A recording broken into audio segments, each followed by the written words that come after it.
and speak as much as you want. You don't have to be the moderator and trying to make everybody be part of the conversation. You're used to being the moderator all the time. So, welcome, ladies and gentlemen, to a very impromptu chitter chatter here on the Arsenal 101 forum. I'm joined by some of my friends of some going way back. Mr. Tony, Vinci, Martinelli's agent. How are you, sir? Man, I'm all good, man. My boy's back. Arsenal's winning. What's not to be happy about, man? Living the dream. Excellent, excellent. I'm also joined by another regular, all the way from New York City, Mr. Stan Kroenke himself on the board. How are you? It's a good happy holidays, everyone. I hope everyone has a great holiday time with their family. I have to now rely on my Arsenal because I'm a fan of the Giants and the Knicks. Yeah. They're giving me heartache, as I was mentioning to you guys earlier in the background. The Knicks lost the game last night, leading by 9 points with 32 seconds remaining and still lost. So kind of hard to do. So Arsenal is my only outlet. I can be happy watching Arsenal, given that we have only lost once this season so far. So good thing. Excellent. And I'm joined also by a newcomer introduced by none other than Stan Mannings. So Mannings Man is a friend of mine, actually lives in Jamaica, but also is a U.S. resident. But he lives in Jamaica, and he actually runs a YouTube program known as I Am Sure Sports, where he talks sports in general, track and field, cricket, but mainly and basketball also, but mainly football, and not just football as it relates to Premier League, but football in general, especially in the Caribbean, and does have on a lot of interesting guests who come in this program, whether they may be the coach for Trinidad, coach for the Great Orleans, executive of Jamaica Football Federation, a lot of different personnel. So it's very broad and diversified portfolio of sports that he provides, content he provides in his program. So Mannings Man, welcome. Yeah, thanks for joining us. So good to be here. You chose the right time, right after that 3-1 victory, coming from behind to defeat West Ham. There is no better time to talk about Arsenal than right now, because I just have this picture of being on 56 points by the end of January. I'm telling you, I just see us beating Brighton and beating Tottenham and beating Manchester. I'm super excited. Newcastle as well in that. So best time to be on right now. I love that confidence. So, gentlemen, we really haven't got an agenda, but we have been having a little bit of a chit chat in our messenger group. And I just thought, you know what? Well, let's just take some of that content. Let's take it to a live and just, see how it goes. So, Vinci, I'll start with you. I mean, obviously, the game against West Ham was the first game since the World Cup. We lost Gabriel Jesus. Give me your feelings on, what happened during the World Cup and your feelings on the game that we just saw. Well, I've got to put this disclaimer out. I wasn't able to see the game. I just was popping into some of the comments in the forum. So I saw the highlights on Instagram, and it's for me the biggest thing is Arsenal's resolve this season. I said it at the start. After 10 games, this team is playing a completely different level of football when it comes to adversity. To go a goal down, London derby, and to come back with 3 goals, knowing that obviously we've lost Jesus, our talisman, and to put in the performance with some lovely cameos from Odegaard, Saka, and that goal from Eddie. It's a statement to show that the guys are focused. And it's great to have Premiership football back. I don't think a lot of our Arsenal stars had a chance to really show their worth in the World Cup, which in one sense, it was a good thing because they could come back. Most of them could come back and perform for their club. But you know, I've said this for a few seasons now. When you look at Saka and you see how young that guy is, that guy's been playing constant football for how many, 3-4 years now, and it's impressive that he's still able to put in a performance called upon, and he's been carrying us for quite a few seasons now. So, it's just refreshing to see. I just hope he continues. He had a great World Cup, great goal by Martinelli. So yes, going into January, things are looking up, man. Excellent. And Bertram, same question. What's your quick thoughts on the World Cup, and then us coming back to start off again at home to West Ham? Well, I think the World Cup, unfortunately, was politicized by Europe. I'm gonna say Europe initially, trying to take the concern about the timing of the World Cup, the situation in Qatar with immigrant workers and all that. But actually, the football overrode all of that and was very, very good. And I think the upsets were even more digestible and something which we all embrace, because we have the perennial powers who always dominate the World Cup. And we see teams like Morocco that came through and made it very, very interesting and created hope for other countries who have aspirations to do well in the World Cup, and will leverage up what Morocco has done, especially those countries, and I'm saying that with tongue in cheek, which have people spread far and wide, have players spread far and wide, and can leverage those players, because Morocco, I think, had 7 starters who were non-born Moroccans in that team. So I would hope the St. Vincent, the Jamaica, the Trinidad, and other countries have a lot of players outside the country. The locals would embrace them, bring them in to help them improve their football while developing locally. It's needed. As it relates to our game with West Ham, I was frustrated in the first half because we were playing like Spain, dominating possession and not going anywhere. Come to the final third, and like we lost, how we can penetrate the West Ham defense, because they were playing low block, frankly, and trying to play counter-attacking football. But I thought we got lucky on the first goal, frankly. But after that, things open up. Because what normally happens is when you score, the other team has to make an effort to score, which is going to create gaps, because when they're trying to attack you, they won't be as well set up as they were previously. So Odegaard took a shot, frankly.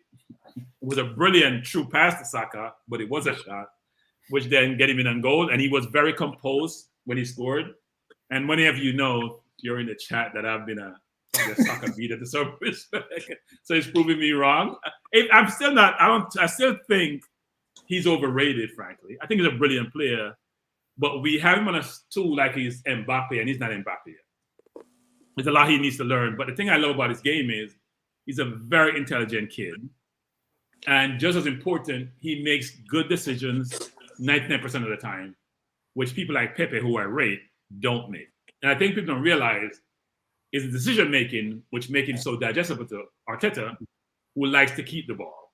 So that's a great thing for him. And also what I loved in the game, I think Martinelli goal should have been saved by the keeper, frankly. I think that was poor. On the keeper, that was poor. But the Nketiah goal was brilliant. So why was it brilliant? Yeah. Martinelli dribbled down the left side, had 5 people around him, got out of it later Xhaka, who played it quick to Ben White. And Ben White did a brilliant, just flicked it up and beat his man. And Odegaard's quickness to lay it into Nketiah, and his ability to pivot, swerve his man, and just put in the corner, to me, that's what you're looking for, right? If you want to break down a compact defense, you want that ingenuity in the final third, that differentiator, to allow you to be going and go. So great outcome, frankly, because I must admit at the end of the first half, I was a little bit frustrated that through the first half, that we weren't being penetrative as we need to be. Don't keep possession for possession's sake. Find ways to create opportunities for us to score. And frankly, the keeper didn't do much in the first half for them because we weren't getting any shots on goal. Go ahead, Vincent. Can I just say, Bertram, that goal that Martinelli scored, I've scored many of those goals in 5-a-side and 11-a-side, and trust me, people expect the goalkeeper to save them, but that shot was with pace, low, very difficult. So, you know, sometimes as a striker or winger, if you can score those goals, those are good goals, because although most people expect the goalkeeper to save them, to score from that position with that power, I want to give it to Martinelli. So here's why. No, not saying it was a good shot, but here's why I am concerned about the keeper, who, by the way, is the key for us, right? He's a good keeper. So the first thing you know as a keeper is you got to protect your near posts. You should anticipate the cross. I think that's what you anticipate, the cross. But your first objective is to protect the near post. And the shot was low too. It wasn't in the roof, which sometimes is difficult. So that means if you like what Man U keeper does, use your legs also, you have to protect the near post, and he didn't protect the near post.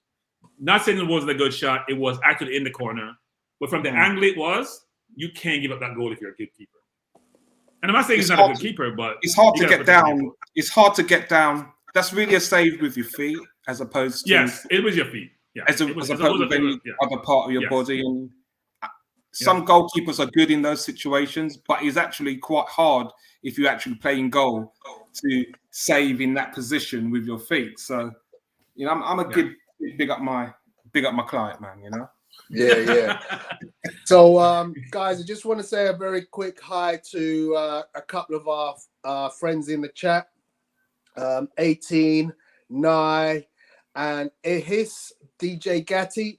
Thank you very much for joining in. Your presence is appreciated. And anybody else who's in there, I have put the StreamYard link in the chat. So anybody who feels like they just want to come on and have a friendly chat about what they feel about Arsenal at the moment, jump on, feel free. Manny, over to you, my friend. Talk to us. How did you feel about the World Cup? And obviously now Arsenal are back. Your feelings on our first game out? Oh, Manny's on mute. Sorry about that. Right. For me, I thought it was a very good World Cup. I think 25 to 30% of the games were upset games. Talk about from Saudi Arabia winning, Japan coming out of the group, Morocco, Tunisia. I mean, so many upsets and think Ecuador, all of those teams. And so that to me was a very, very big thing in the World Cup, just how football has changed globally over the last 15 to 20 years with what you call the minnows are able, because I think of good coaching, to be able to match up against any of the so-called quote-unquote big footballing nation. You don't see this lopsided World Cup anymore where you can easily predict that these nations are going to advance. You look at the semifinals. Morocco was there, France, Croatia, and Argentina. You also, what I think I learned is that, listen, wherever you go, there are going to be refereeing challenges, but normally they kind of work out. I know yesterday when I saw the referee for the Arsenal game, for example, I was very, very worried, because whenever he officiates in games against us, there are always problems. But then I reflect on the World Cup and I thought about this. France scored a goal against England where Saka got fouled. The play was allowed. I don't know if you remember that, right? France goes up the field and they score, right? So I always felt like at some point a call is going to go against France, because you got one in your favor in that game. And football has a way of always, equating everything at some point. So that's it. But the Arsenal player, I think, played well. If Martinelli went into this World Cup playing for Real Madrid or Barcelona, I think he would have started for Brazil. But it doesn't bother me, because we get him back at Arsenal without any injury, less games on his legs, all of that. And I think that was good. Tomiyasu also looked well playing for Japan.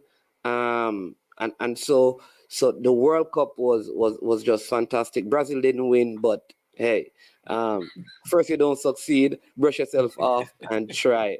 It's been 20 years, Mannings, man. Yeah. By the way, those you out there, a lot of Jamaicans are Brazilian fans. Actually, grew up that way, so is Mannings, man. Yeah, but so I always also look for players. So when I looked at the World Cup, there's a number 8 that plays for Morocco, a 22-year-old. He played for Angers in France. Konai, I think his name is. Nice little young player that I think is someone that is out there on the cheap that Arsenal could get as we look to strengthen. We also sold a player who plays for the USA, that plays for Valencia, that really looked well in midfield for USA in the World Cup. He's right? Musa as well. Musa's a good player, yeah. But the game, I just felt like we are in a, along with City and Liverpool, we are in a better position coming out of the World Cup as the top teams. And I kind of figured that Tottenham would struggle. United, I thought they would have struggled just because they had more players and players who went deeper in the competition than Arsenal did. I thought the best goal of the game was the goal that was scored by Saka that was disallowed just because the ball just barely touched his leg. That made it offside. But the team looked well. Martin Odegaard, who I really didn't believe in. I remember I did a show. We're talking about him, and one of my Trini friends said that he's a phenom. He's going to be one of the best players in his position that we have seen in the Premier League. And I thought, you must be kidding me. You have not heard about Mesut Ozil and all of these guys who played there. And he said, trust me on this, man. And yesterday, you saw that. And West Ham played the way that allows Martinelli to express himself. If you play with the low block, he's going to just, take over that midfield and make passes. You're talking about Odegaard, you mean, not Martinelli, Odegaard. Sorry, Odegaard. And then Ben White, I think Ben White has something to prove. I think how he left the World Cup just, kind of said, listen, I need to come and show Southgate that I should have been playing, not sitting on the bench. And I think he came yesterday, and that's how he looked. He looked like I have to prove something that, I'm deserving of my place in this England team.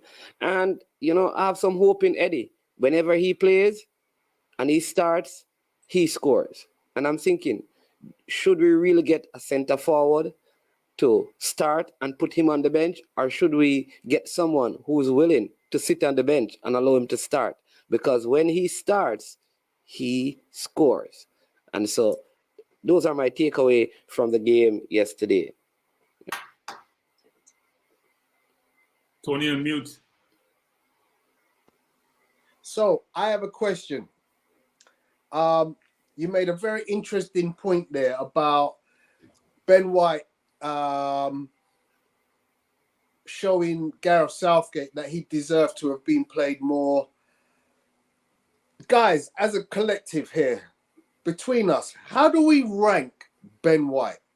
How do we see him based on his start to this season as a new right back, because last year he played as a centre back? How do we see the issue of basically being castigated from the England team and his performance on Monday, sorry, let me get it right, Monday, in terms of going forward? Is Ben White really what we need? Is he the player that we think, is the type of player we want at right back to be assisting Bukayo Saka? And I'm going to start with you, Vincey. What's your thoughts on that? I think the issue is with Ben White, we've got a caliber of player who's versatile. So you need to have a manager who wants to utilize his attributes. Unfortunately, Gareth Southgate and England, there's a rigidness in their defence, which will alienate players who are versatile and want to play the ball a certain way. And that's always going to be the downfall of England moving forward until they can address that situation and, utilize their speed in the right areas and just pigeonhole players in certain positions on the pitch. I didn't see the game on Monday, but Ben White has already shown himself that he can play centre back. Look for Brighton. He had a great season last year. So looking and seeing his versatility, even in the right back position, even if he wanted to play three at the back, you know, a manager can utilize him in that formation. Moving forward, I think we in a situation at Arsenal where we're in transition, and I know we don't like this term transition, but we're in a transitional period where we actually making huge strides and have the potential for success. So I think within the next 2 years, sure, we can still use Ben White in that position. You know, Tony, we've spoken before that if we had a right back, even before we purchased Tomiyasu, the right back we wanted was Hakimi, because we look at Hakimi as that type of box-to-box right back who can play in that position. But I think what Arteta's doing, he's got a system in play. He's got players that are versatile and they're doing the job. So this is where we've got this team ethos at Arsenal where we may not have lights out in position players, but when we're playing as a team, it's fluid and it's functional and we're getting the job done. So I don't not rate Ben White as a player. I think he's been managed well and he's performing well with the system. And that can only benefit us where we can have Tomiyasu go onto the left-hand side and put a shift on the left when we short. So that's showing the versatility within the players in the team we're playing to a system. Cool. Bertram, what's your thoughts? So what Arteta has done really well, which people don't seem to realize, is built a very versatile football team. Ball-playing defenders, midfielders who have offensive skill and defensive skill. So initially, when he put Ben White at right back, I thought it was just to appease him because we brought Saliba in. We paid 50 million for Ben White. You feel you'd get Ben out of shape. He didn't play. But after a while, you watch Ben White play, and he's a footballer, right? I mean, there's very few centre-backs. If you think about Koundé, who plays for France, very few centre-backs who can transition to right back as seamlessly as he has done and played well. And frankly, Tony, we don't need an Hakimi overlapping right back. We already play way up the field aggressively. We need a right back who's going to play right back. Because we play really up the field and we're playing our left back inside, you will only have Saliba and Gabriel back there, frankly, and you frankly need cover. And what we have really done, actually, is play a very inverted construct whereby Odegaard is the support for Saka. Odegaard doesn't play on the left, even though a 10 would go all the way, rotate across, all the way across. He doesn't. He's playing on the right with Saka most of the time, while Xhaka plays going forward, but also is very much more defensive.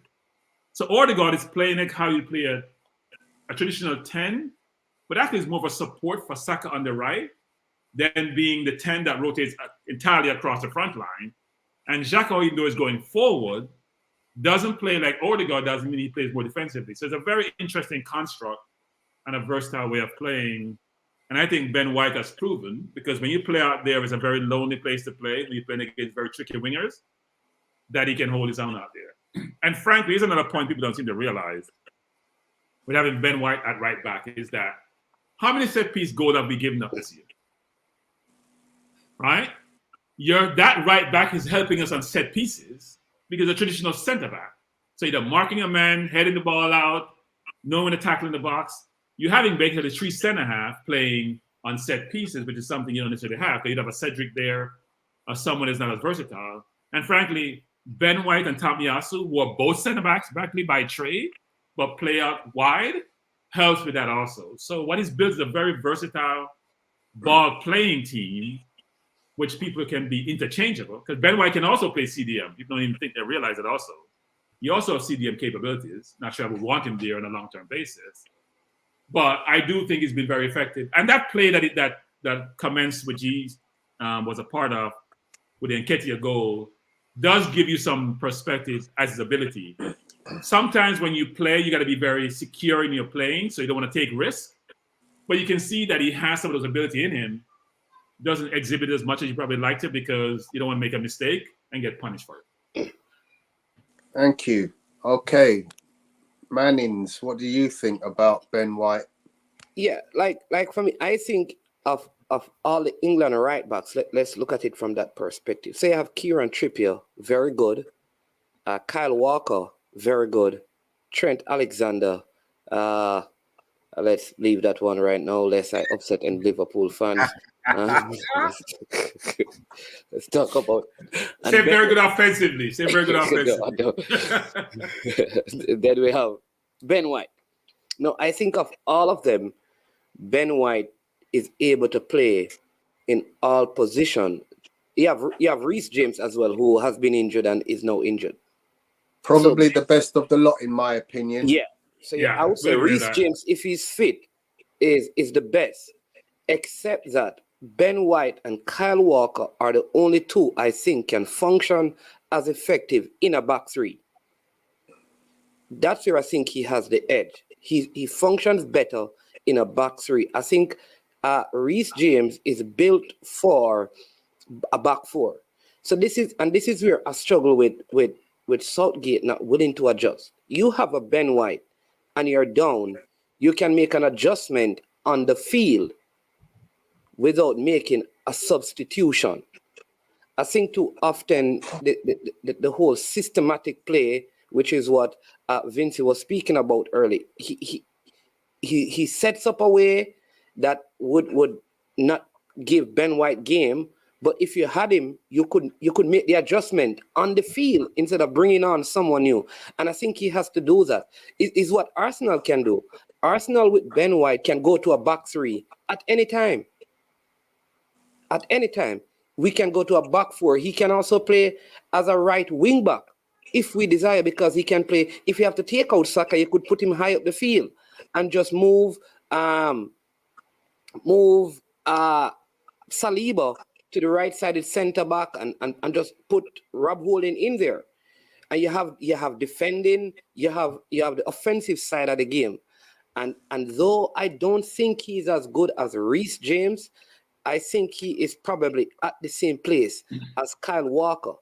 I can't remember a game that he has played in this position since the start of the season when I think a centre forward was totally dominating him.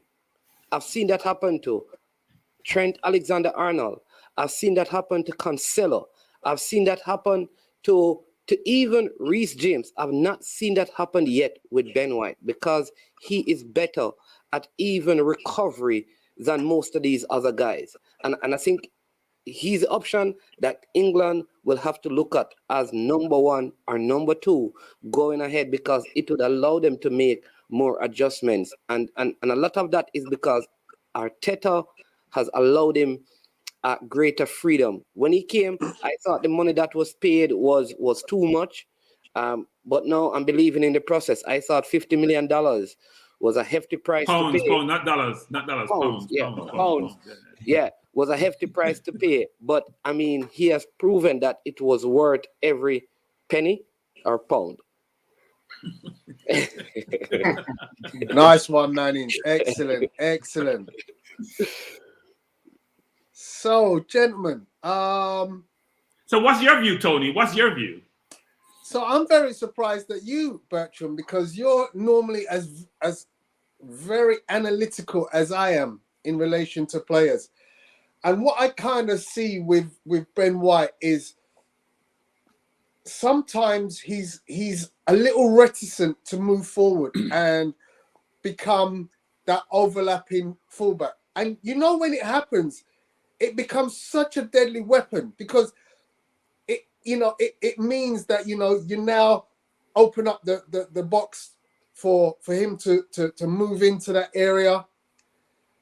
And he doesn't do it often enough for me. Tony. That's how we used to play under Wenger.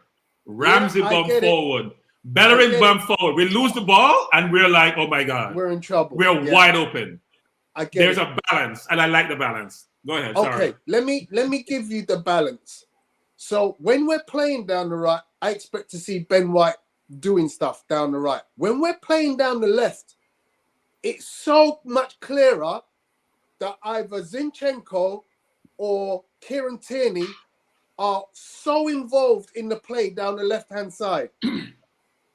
Yeah? So it's almost like we've got an overload on the left-hand side with Tierney or Zinchenko. Xhaka plays a kind of a middleish role where he can make that late run or he can pass it. But then on the right-hand side, we don't have that same overload. But what we have got is the Maestro Odegaard. Yeah? Mannings, come in. Let me just say, I don't know if you know that 8 of the goals that we have conceded from the left side. Okay. Including yesterday, where Jared Bowen was giving Kieran Tierney. Every time he went down that side, he put the ball in the box. And that's where we got the penalty from, though it was Saliba.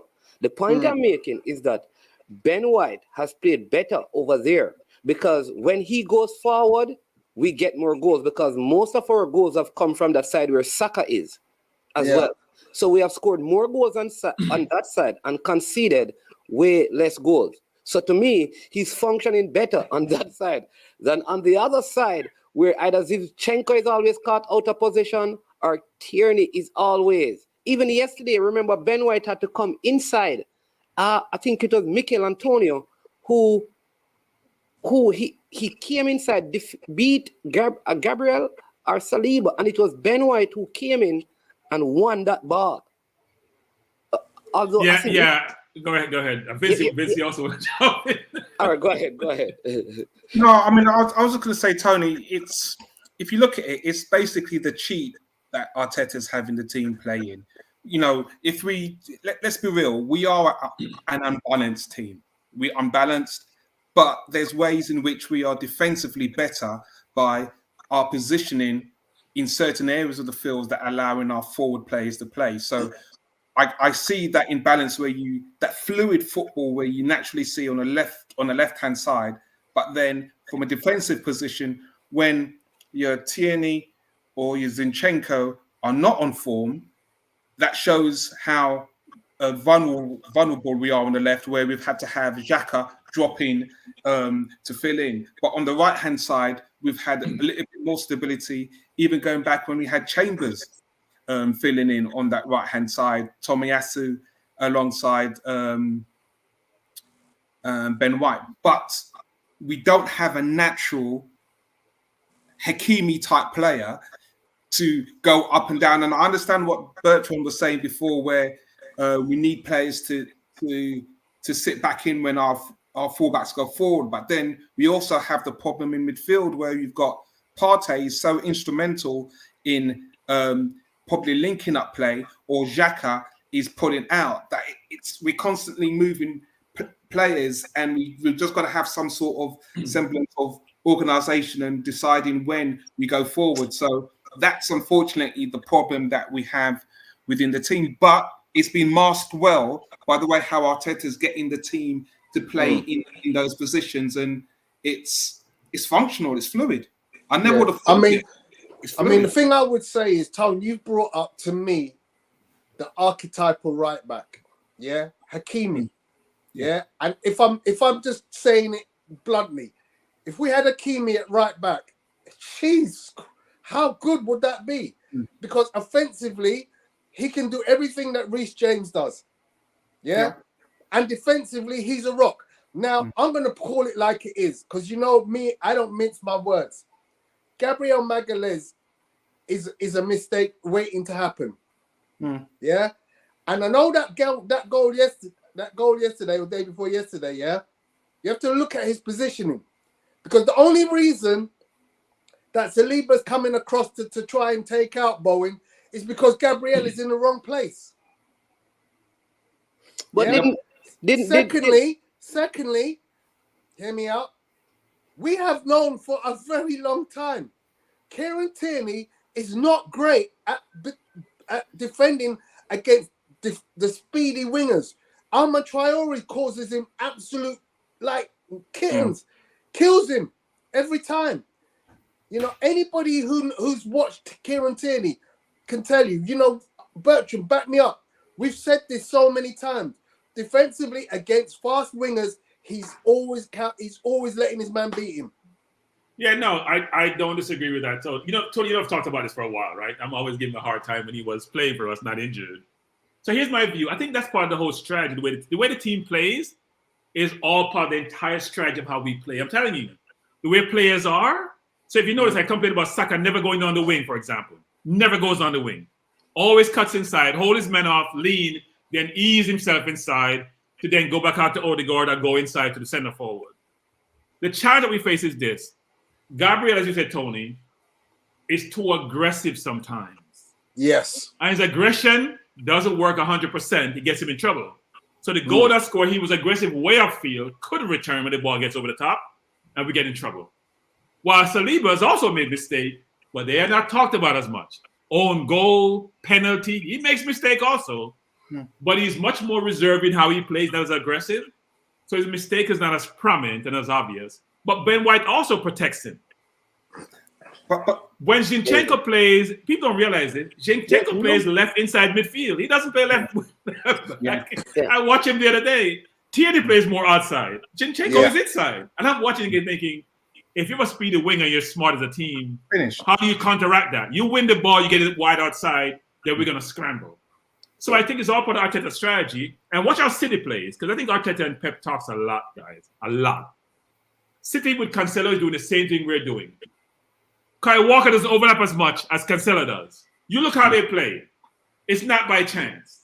Look at how Kyle Walker plays in terms of how Ben White plays and how Cancelo plays in terms of how either Zinchenko or Tierney plays. It's the same construct. You'll see today at 3 o'clock. Watch. I was just going to say, sorry, that if you saw the scouts report for Saliba and Gabriel Magalhaes, they're actually playing the way they're playing. So I'm not surprised in anything of what I see from those players. Unfortunately, those characteristics, most players, I think all players have some deficiency, and sometimes it is highlighted in certain situations. And it's hugely frustrating with Gabriel because he can be a powerhouse in that central defense, but that's the one area where that little bit of over aggression, in certain situations, but you need a Saliba or Ben White to come across and fill her out, and vice versa. Yeah, I'm gonna say one more point on that. I'm gonna say one more point actually, which is the way we play sometimes forces you to be aggressive, because if they get beat, that's it. Yeah, we're at halfway line, just like City plays. We're pressuring you to turn you over. So the ball gets behind, I'm in trouble. So I have to attack the center forward so the ball doesn't get behind me. That's not a comfortable way to play football. If you think about it, you play center half, it's not comfortable. Because if you get beaten, that's it. Yeah, I think you're absolutely right, because and these are great points. Number one is that on the left-hand side, Zinchenko in particular doesn't. Yesterday, there was a point in the game when Granit Xhaka was not happy with him, where he basically, how they have the finger pointing, he basically just left the left back and he just came inside, and I think because he came onto the field, he's just coming back, he wanted touches, and he sent Granit Xhaka at left back when it was absolutely unnecessary. All right. Martinelli as well doesn't defend as well on the left side as Saka does on the right side. And I think this is why Gabriel Magalhaes gets shown up so much, because more team, I realize even Jared Bowen was the person who was basically taking it to Arsenal yesterday.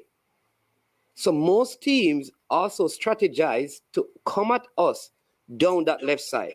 One, because of Tierney, poor defending. Whoever plays out there, Martinelli doesn't come back enough, right? That's number two, and that forces mistakes into Gabriel's game. But I also thought like Saliba could have won that ball. When he allowed it to drop, I think he should have attacked it. I don't know why. I was wondering, would Ben White have gotten there? That's my one question.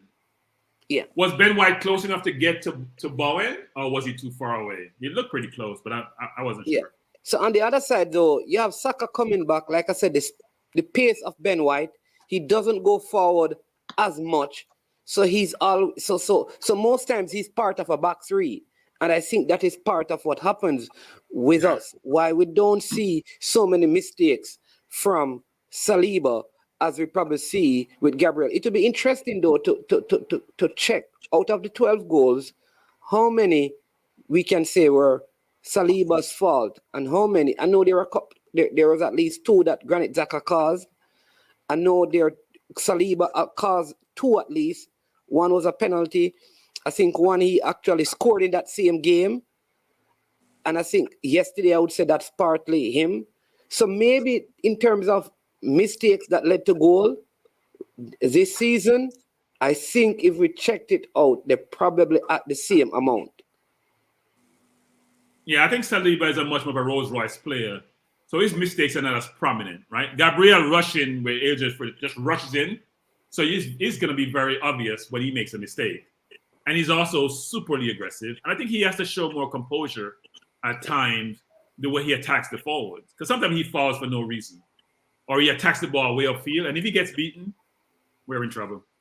Do you think that aggression, because I understand there's certain parts of the field you've got to show that aggression. Is that due to the fact that there isn't enough aggression shown from our midfielders? Or is it a case where it's because a lot of the time, there's times where the goalkeeper will have the ball and he'll kick it, and Gabriel is right up against the guy. Now this is right in the midfield. Is it a case where we have been told not by the management with Xhaka and his tackling, Partey with his injury record? Because I know he's very robust in midfield, but maybe our tackling in that centre of midfield may be the reason why Gabriel's being that strong force in those situations. Nah, Vinci, I think that's Gabriel. I think that's just Gabriel. He's like the Hulk. He's like, the Hulk cartoon character. He just rushes in and destroys. That's how he plays. And I think that's in the old days, we appreciate it because then you could just kick a man down and you don't get in the yellow card. Now, you got to be very careful. I remember him 2 years ago when he got a second yellow against Theo Walker. And I'm like, why are you playing like that? He got sent off the field against Southampton for no reason, right? You just have to be sometimes smart about it. He's just a very physical player. I have a question for you guys, all right? So having seen Emi Martinez at the World Cup, right? Do you look back and say, man, maybe we should not have sold him? Or you're like me who says, listen, well, Ramsdale has been good. So, but having seen just off the game from Martinez, his whole attitude, just wanting to win, all of that kind of a thing. Do you look back and say, should we have really kept him, made him the number one, given him the money, and probably spent that money on a keeper that would come in and sit on the bench? Or we are satisfied that, hey, Ramsdale is the man? Ooh, tough question. Go on, Vinci. I'm going to yield. It's taken me a while to get to this point, but I'm going to yield to the fact that Arteta needs to build a team that he needs to be confident in the players that he wants to play, and he's doing that. Now, Emi's a great shot stopper. I think he's probably the best that we've had for a while at the club. He's great at penalties. It's tough. Ramsdale with a ball, with his releasing with the balls, ball at his feet is second to none. So I think if in an ideal situation, if we had Emi Martinez and Ramsdale, I think we would have had the best of both worlds. But look at our reserve goalkeeper. I've forgotten his name, the USA guy. He had an awesome World Cup, and you stop and you think, well, you know what? If this brother's going to kick on from there, then you know what have we got to complain about? So, Matt Turner. Matt Turner is his name. Yeah. Is it Turner? Matt Turner. Yeah, it's hard. It's a hard one. I loved Emi, but at some stage, So my view is, I was gutted to see Emi Martinez go. I think he performed more than sufficiently in the last season he was with us to warrant us taking a gamble and saying, let's let Leno go. Let's do what Tony said, go out and spend that money on another backup keeper and put our eggs all in on Emi Martinez. I saw a great talent. I would have taken the gamble and said, let's keep him. Also, I like his height. I like his length, and that worked out absolutely perfectly for Argentina in the penalty shootout, because that length, it makes such a difference at penalties. Mm. Yeah. That was a game. So I have a few comments. One is, we've had some good keepers, by the way, guys, which we haven't realized when they were with us that they were good keepers. Chesney, who keep well in the World Cup, keep well for Juventus. Fabianski was decent, keeper West Ham. We had Leno, who was decent, not the great distributor. We had Emi, who was with us for 9+ years. So here's the question. The biggest question is this. Why would you have a keeper with you for 9+ years, and then all of a sudden he got great? Really? What happened to those previous 9 years? When did he get so good, or didn't you that you don't have the recognition of the talent you have in play? The only reason why we saw him was because Leno got hurt, and we brought him in as an emergency, and we all were saying, oh, we're dead now, and all of a sudden the kid kept great, and then got shown up to the rest of the world, and then Villa came in for him. I think net we're in the same place, because we got what, about 18, 20 million for him. We paid about 20 for Ramsdale. And frankly, Ramsdale has been good for us, right? We also should think about, is it because of Emi's attitude why he had to leave? So no one's ever talked about that. Yeah. But since when he kept good for us, I'm sure he was in the background saying, I have to be the starter or else I'm gone. And you know how the dictator is. That doesn't work with the dictators. The dictator is going to say, that doesn't work for me. You can't tell me what you want to do. I'm sure he pushed his way out the club saying, I have to be the starter or else I'm not staying. And frankly, you can't blame him because he was with us for 9 years. We didn't recognize his talent. He wants to go. That's how he got into the Argentina team. When he kept him throughout the FA Cup and the end of the season, they recognized, Argentina didn't recognize the talent either. Yeah. Because if you're not being shown on the world stage and get the prominence you need to by playing for a Premier League team or a La Liga team in their Premier Division, you won't get that recognition, right? He was out on loan with us for like 9 years straight before being the backup goalkeeper and then getting a break, frankly. So I think we're in a net place. Good question, management, but I don't think I'm comfortable with Ramsdale. I think that kind of leads us on to a next topic of a player who hasn't had a lot of opportunities, who's to start, but when he does start, he seems to put the ball in the back of the net. So we're talking about Nketiah, I assume. Well, I'm not the moderator here, so I'm just telling you, Yeah, let's do it. Let's do that. I mean, obviously, look, Eddie has divided opinion. I've seen a lot of naysayers. I know those who are big fans of the kid, especially Apollo, of course.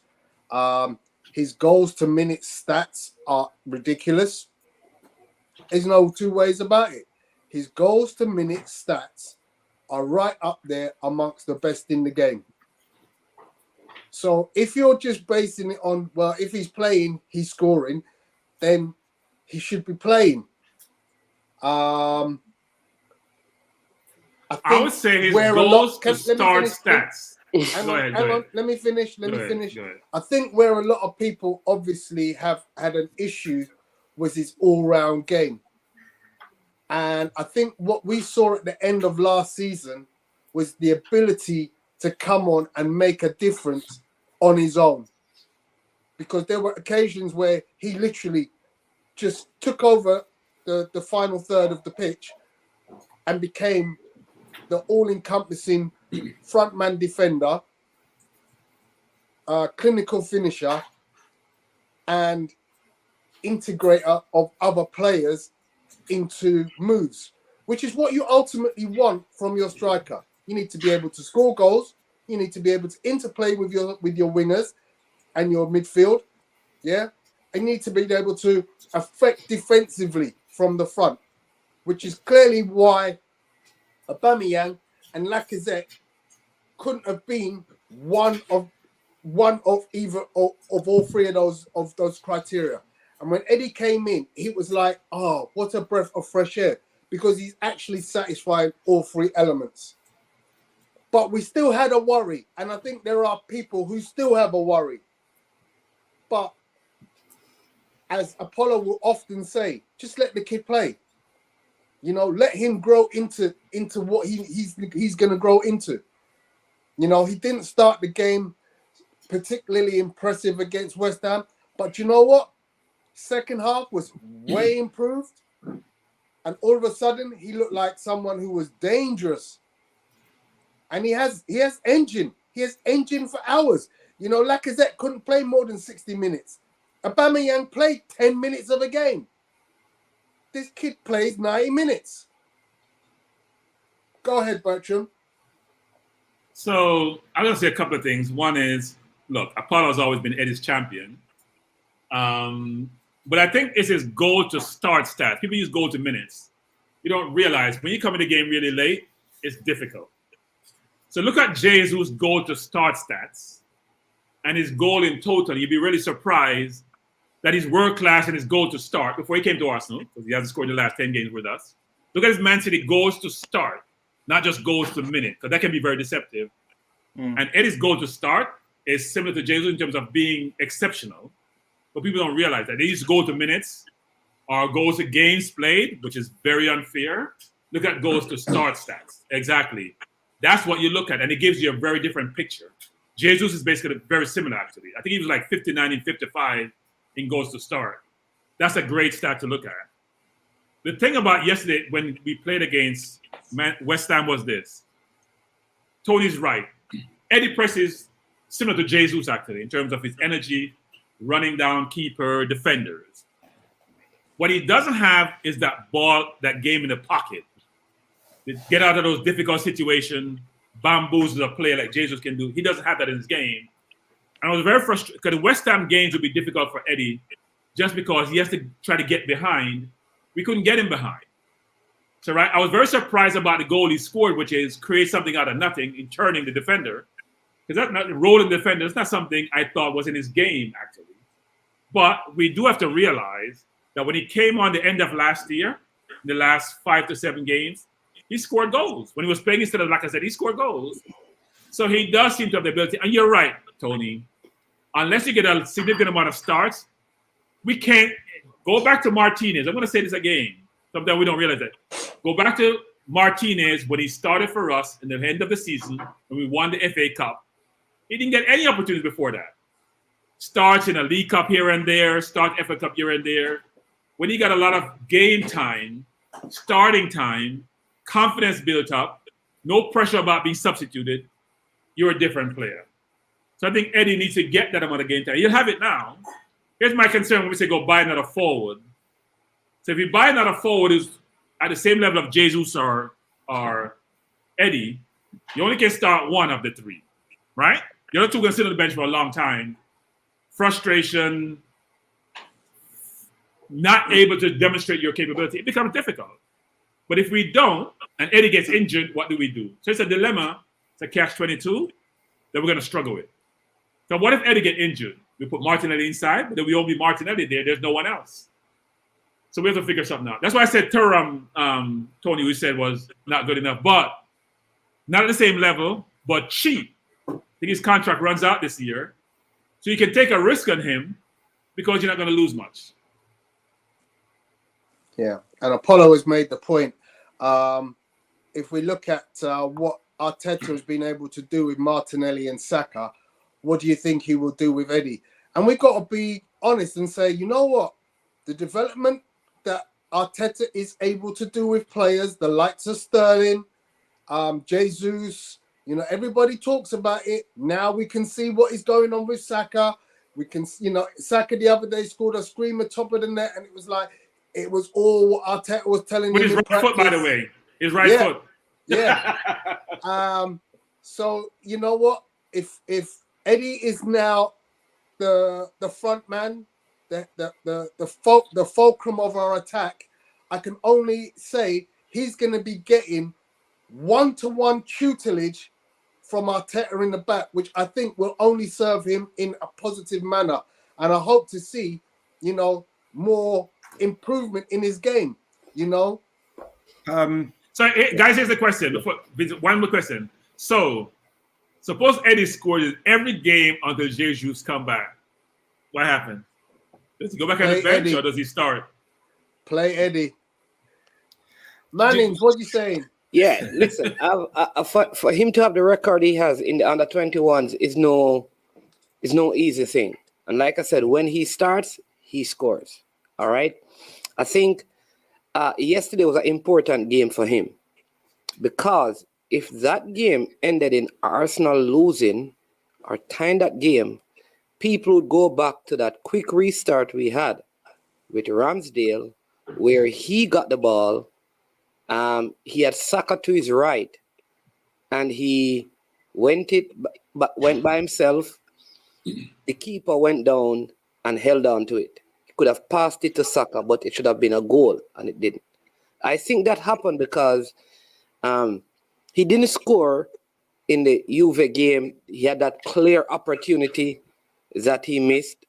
We played against Luton Town. He didn't score. All right. And I think he scored in one of the other mid-season break games. So I think there was a lot of pressure on him. But like I've said to people, we're not missing a whole lot of goals when we lose Gabriel Jesus. What we're missing is other facets of his game that helps the team to play. Eddie will get more goals than him if Eddie starts. What I don't think he brings is the other facets of the game. Like I said, playing in the pockets and turning. But Eddie will score more goals than him. I find it strange because Gabriel is shorter, but I think Gabriel is better in the box than Eddie is with his head. Eddie don't score a lot. I don't know if you realize that even in the under 20s when I used to follow him, he doesn't score a lot of goals with his head. I don't know why. Right? So here's what I think. I don't think we need to get a center forward, because I think Jesus is going to come back in February and be up and running by the end of February. So if you buy someone else, it's exactly what is going to happen. What Stan says, that he's going to come in and you'd have 2 or 3 center forwards, unless you're getting someone on loan for the rest of the season with an option to buy. You have to get someone who is flexible enough to play either out on the left and on the right, and if needs be, can play somewhere else, because Eddie has to play. He's going to score more goals in 14 games than Gabriel Jesus scored. I tell you that. After 14 starts, he's going to have around 10 goals for Arsenal. I think where the argument is with Eddie is not about his goal scoring, because I look at his stats and I'm not impressed. When I say not impressed, I'm not losing my mind with 11 goals, 11 starts. Okay, the guy's a goal scorer. We know he can score.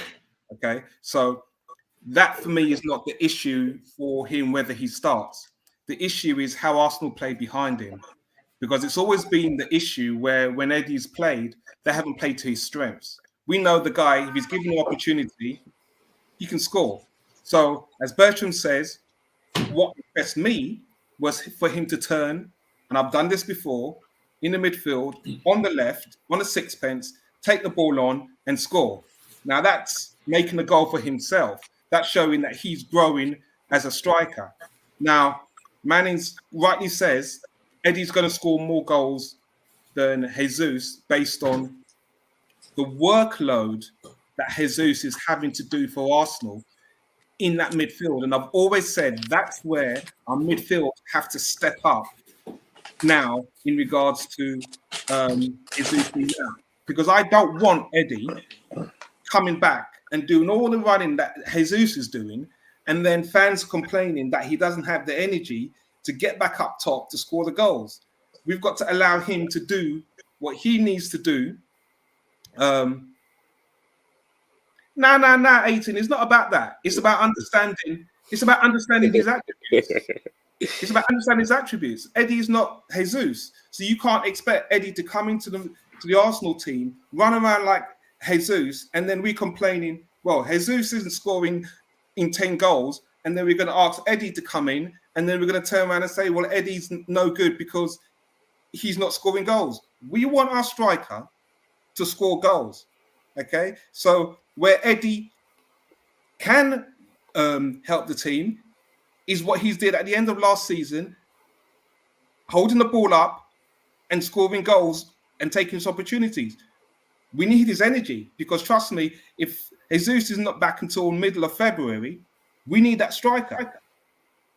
So it's about understanding where players' attributes are and where the rest of the team needs to allow that player to get the best out of him. And if Arsenal can do that, and when if they can back up Eddie in allowing Eddie to have the energy to impact the team where it matters, we will see the goal scoring record that Eddie has for England.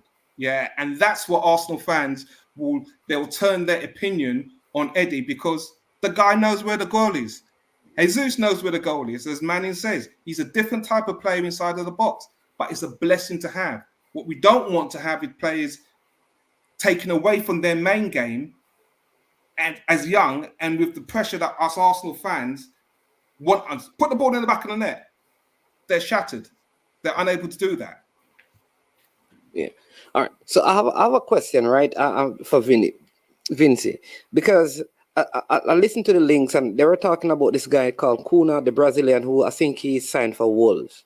So all of these links, right? But when you look out there now, is there a realistic option that Arsenal even have in terms of getting someone to play down the middle that could even come in and do better than Eddie? I mean, there's none. When you look at the market and available center forwards, I mean, unless there's really not a lot. So, like you said, it has to be someone who is going to fit into the Arsenal system.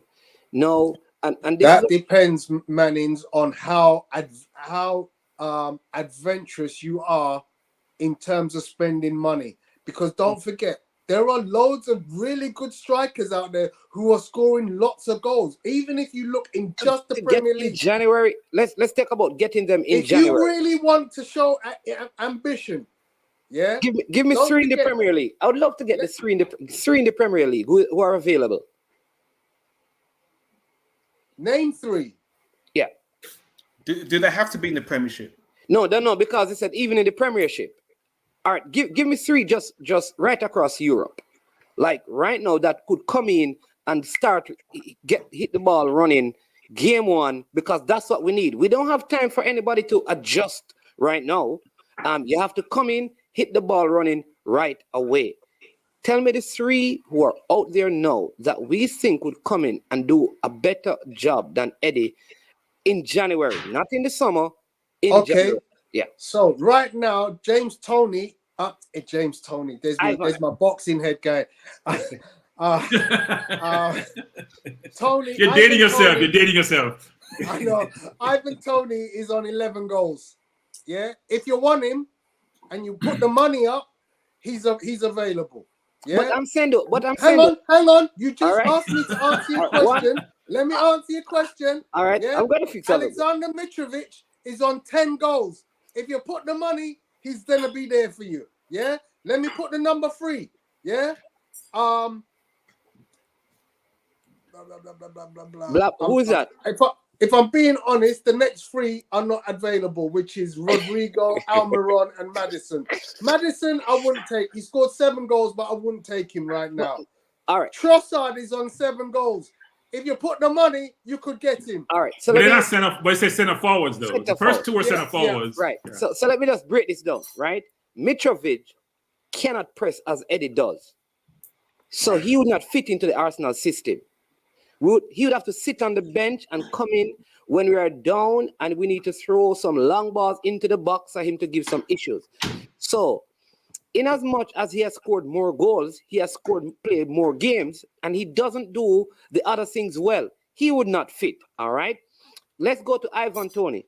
Without the ball, Ivan Toney walks on the field. That would not fit in Arteta's system. Now, someone may say, well, if he comes to Arsenal, he will adjust to that kind of a system. I've always felt this, that if Ivan Toney was going to come to Arsenal, he would have to come on, not to start, given how we play. I don't see him fitting into this, pressing out the left, pressing out the right, that kind of a thing, running down the goalkeeper. Like, that's number one. Number two, when we're on those counter, right? When we're on those counter, many times, Eddie or Gabriel Jesus will go out on the left or on the right and leave someone else to go down the middle. I don't see Ivan Toney doing that. So though they are available, all right, and they have scored more goals, they have played more games, but they're not viable options to fill that gap, given the amount of goals you're going to give us. Because I think Eddie is going to score the same amount of goals. So we're talking about world football. We gotta be very careful, Mannings, man. Talking about world football. You said across the board. You gotta be very careful with that comment, because there are players out there like Osimhen of the world. We just can't afford it, right? Osimhen's if you say world football, exactly, you just can't afford him. So let's be careful. That's realistic. And you're also underestimating Ivan Toney. So I watch all the Brentford game. On the counter, he and the kid up top are deadly. And Mboma are deadly.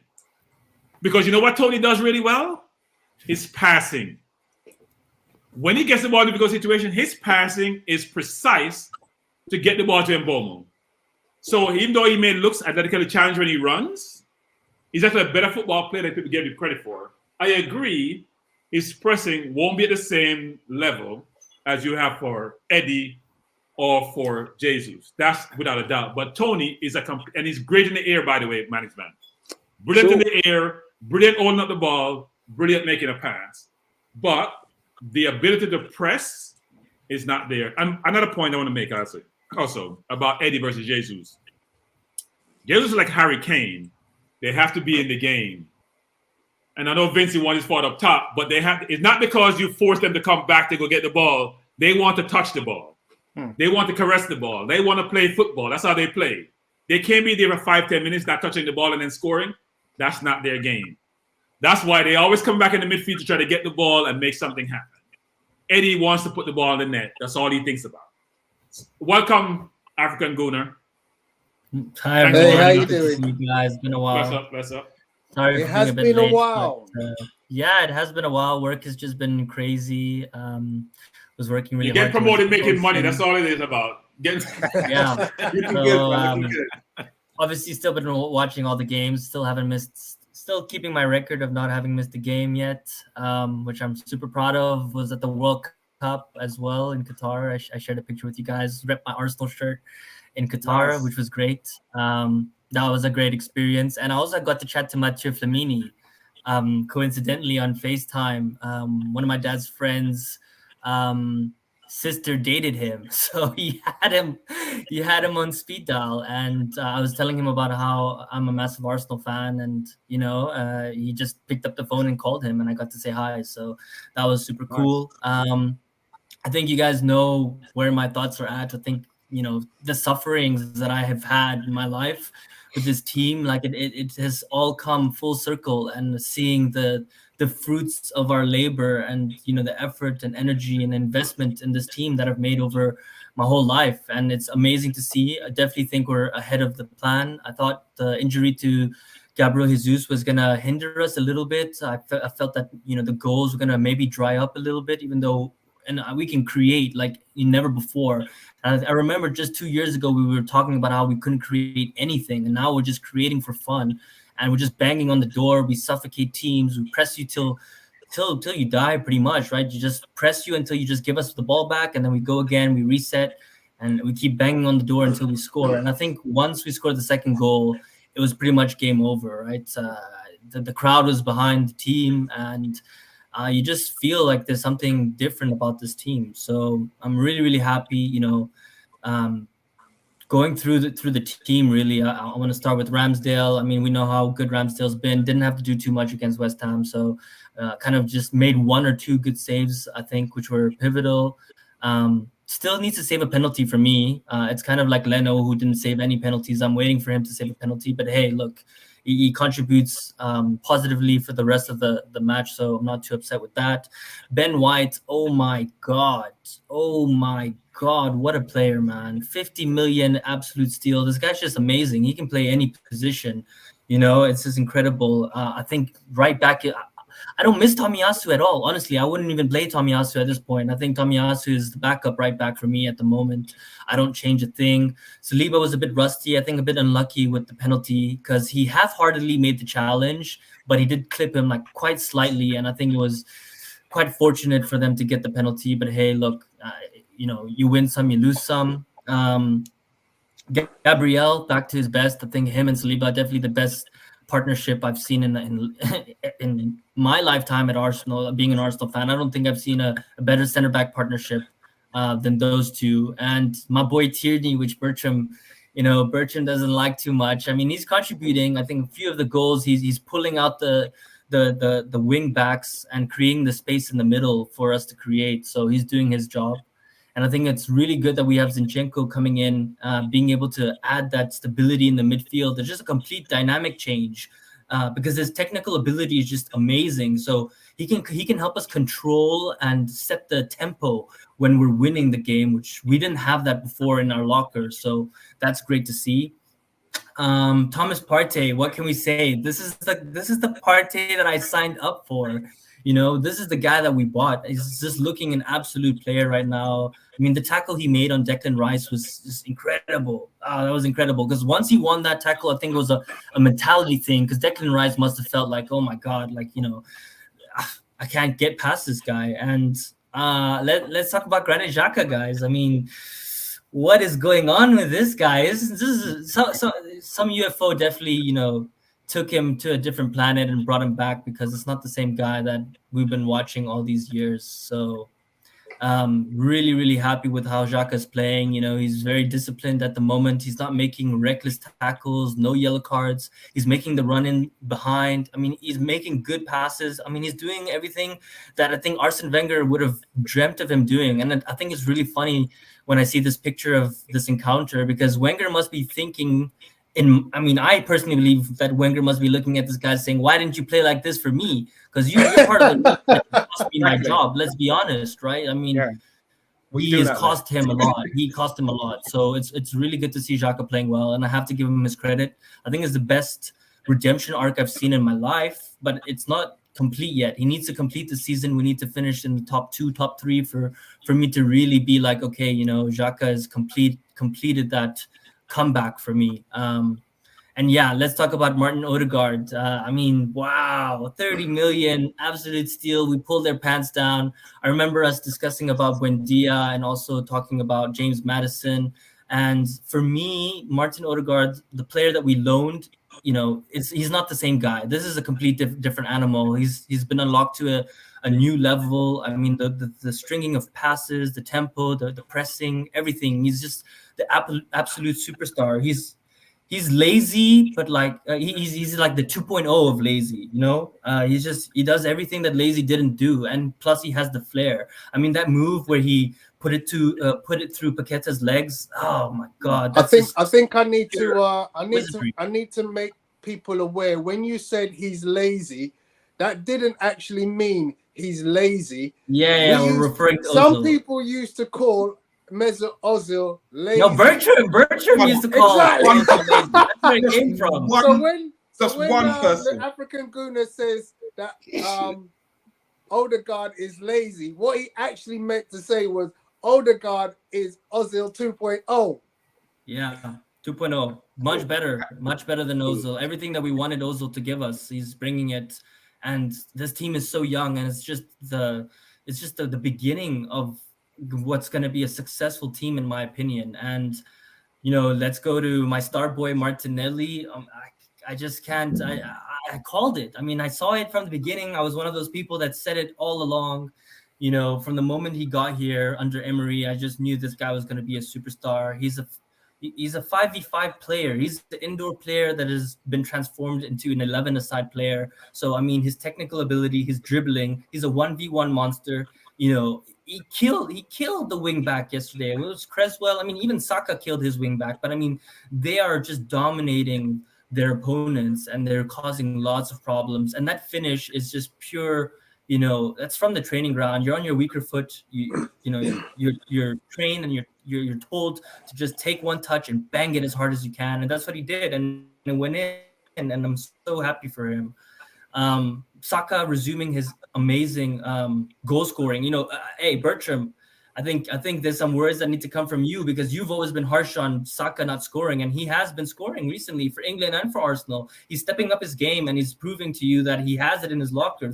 You can't ask anything more from him. He's a £100 million player. Remember, we also had this discussion about the £100 million, and he actually just got listed as a £100 million player, and we have had that conversation before where I said he's a £100 million player, and look, he is, right? And before I close off, Eddie Nketiah, look, I was frustrated first half, man. He messed up a couple of chances. You saw what I said on the group. He made some bad decisions, but he came up with the goal, and that's all I can ask for. As long as he scores, I don't care about anything else. He just needs to score for us until Jesus gets back. But I mean, the turn and finish, that is just, it's just instinct, pure instinct. Not a lot of strikers can do that, right? He didn't even have to think about it. He just rolled the guy, the guy only can see the back of his T-shirt, see the number 14 in Nketiah, boom, bang, goal, across the goal. Keeper couldn't do anything, right? So really happy for Nketiah. I think he's improved his game massively. His hold-up play. He always ran for the team. He always pressed. That we always knew, but now he's adding this new physicality and I think intelligence, which is coming with maturity, I think.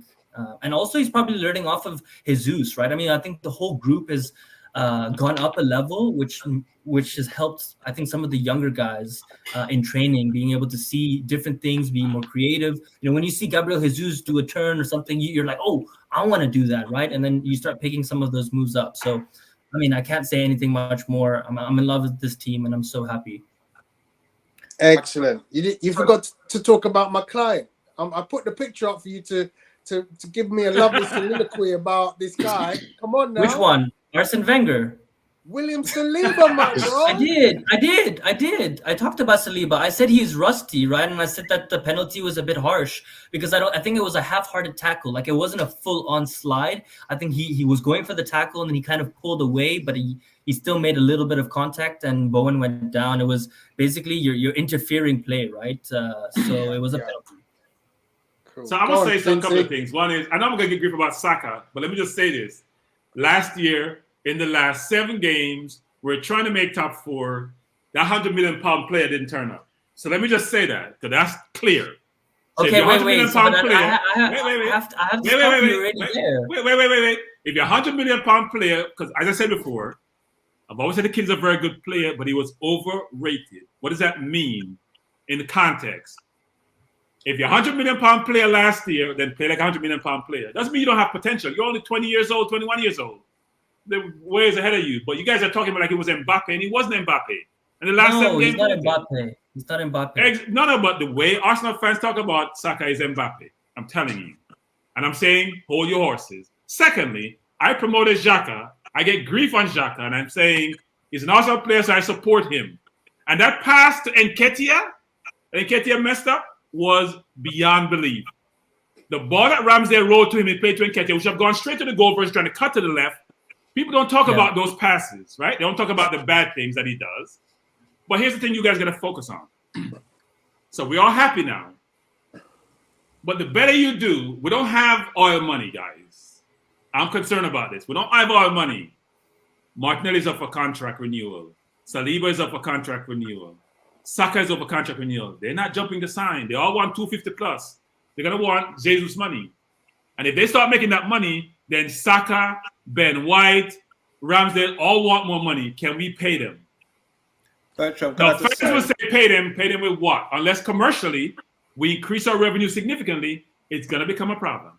Can I just say Martinelli's Martinelli's signing, so that's not so much an issue. But just going on the back of what African Gooner was saying, and you touched on this earlier on in regards to our young players and their shooting ability. What some of us forget, Saka and Nketiah, they've been training with the likes of Perez, Ori. Yeah, these guys are improving on their striking. and their goal scoring ability. Yeah, you're starting to see some of those turns. Look at Ori and how he used to move. Look at how Perez used to turn on the sixpence. So these youngsters, I've got no fear in these guys when they're given the opportunity to excel. They've got the ability. We just as a team need to be able to support them in positions and do their roles behind, not expect too much of them. And Bertram, you were mentioning about Saka being overrated at 100 mil. Well, we were just talking today in the chat about a player at Shakhtar who is his fees astronomical in your opinion, but if we were to, you said for us to get him at 45 million, there's no way we're going to get Murdic at 45 mil, but he's a player who's got the ability. So it's not always a case where actually players actually perform to their market value, but to give credit to Saka, in 4 years, I don't know where Arsenal would be if that guy was not on that pitch. You know, his development in those 4 years, phenomenal for a young player. Now, I'm not going to put him, I will never put him on the same plateau as Mbappe, but he is, for what he has done and what he is doing for club and country, that's all I've got to do to him, man, because he's development. So guys, be very careful with that comment. No, I'm serious. I think. Wait. Be very careful with that comment because I think you have to be. I think you have to give the credit when it's due. If a guy's performing on a regular basis the way he is right now, you have to give him his flowers. Yeah. No. Be careful with that comment because you're saying, guys. Let me just say this: you can't say we wouldn't be where we are if we didn't have Saka. You can't say that. Of course we had Saka last year. There he does. No. Back up. We bought Jesus in because Zinchenko's been injured the last time. We're not talking about this season, Bertram. We're talking about the past few seasons, right? No. But you guys they're not listening. Expectations are way too high, man. Like, okay, he didn't score in the past 7 I'm games, responding to a comment that Vince said when he scored for the past 3 seasons, dude. Like, Gona, that's how you were about Tierney, and now all of a sudden you're changing your tune, gentlemen. No, but here's the point I'm making. So we said we wouldn't be where we are if we didn't have Saka. We'd be somewhere in the doldrums. That is not true. That's not true. We had Saka last year. We had Martinelli last year. We bought in Saliba. African, can I speak for a second, please? Yeah, absolutely. We bought in Martinelli. We bought in Saliba. We bought in Jesus. All of a sudden, we've turned the corner. Dominating preseason. We had Saka last year. The kid played great. This kid scored about 11, 12 goals. A couple of them are penalties. But the kid's a very good player and he's getting better every day. But don't say we wouldn't be where we are this season if we didn't have Saka. I don't agree with that. Yeah. No, the reason why okay, guys, best of order, if I may. I'm gonna let Mannings come in because we haven't had from Mannings for a little while. Yeah. So let me just say this, right? I always tell people that when we talk about last season, at the end of it, disappointment, but we also have to put it in context. In the context that we had key injuries at the end of the season, in particular to Thomas Partey, that we must not forget that. If it weren't for the Thomas Partey injury, Gabriel Magalhaes, who actually had to play games injured at the end of the season, would have had a better chance of finishing in the top 4. And the accolades and the applause would all be for Saka. So I don't think it is fair to go back to last season, Cranky, and say, look what happened last season. Because the back end of the season, our chances of finishing in the top 4 were hampered by injuries, though there was some poor play in it. All right. I also believe that the only time he can command a certain kind of salary is when he's performing well, right? No, if he's going to sign a 4-year contract, he has to sign that contract knowing I will not be able to come back to the negotiation table for 3 years. So in 3 years' time, I am going to be, in 2 years' time, I'm going to be worth 250 pounds a week. I can't wait until 2 years' time to come back to the table. I have to do that now. I have to ask for a salary based on where I project myself to be. And that's how football, that's how it operates. When a player is going to sign for you, they're going to say, listen, well, you see me now, I'm an 80 pound a week guy. But in 2 years' time, I'm going to be a 160 a week pound guy. So I want the 160 now because I know that I won't be able to come back and negotiate with you until 4 years' time. And so I'll be going. No, man, that's not correct. That's American sports. No, that's American sport. No. Manny's man. No, Manny's man. All right, so let me tell you. That's American sports, not British. I'm telling you. So let me tell you where that is happening right now in Arsenal. It is the same reason why Saliba has not signed. The reason why he has not. Manny's man. Let me just stop you there for a second. Let me just explain, go ahead, and then you go. One of the reasons why he has not signed is that what they're offering, his agents are saying that he's going to be so much better in a year time that the salary that he's getting now will not be able to match up. But he will not be able to come back and demand more salary in a year's time. That will be solely dependent on Arsenal saying, let us give him more.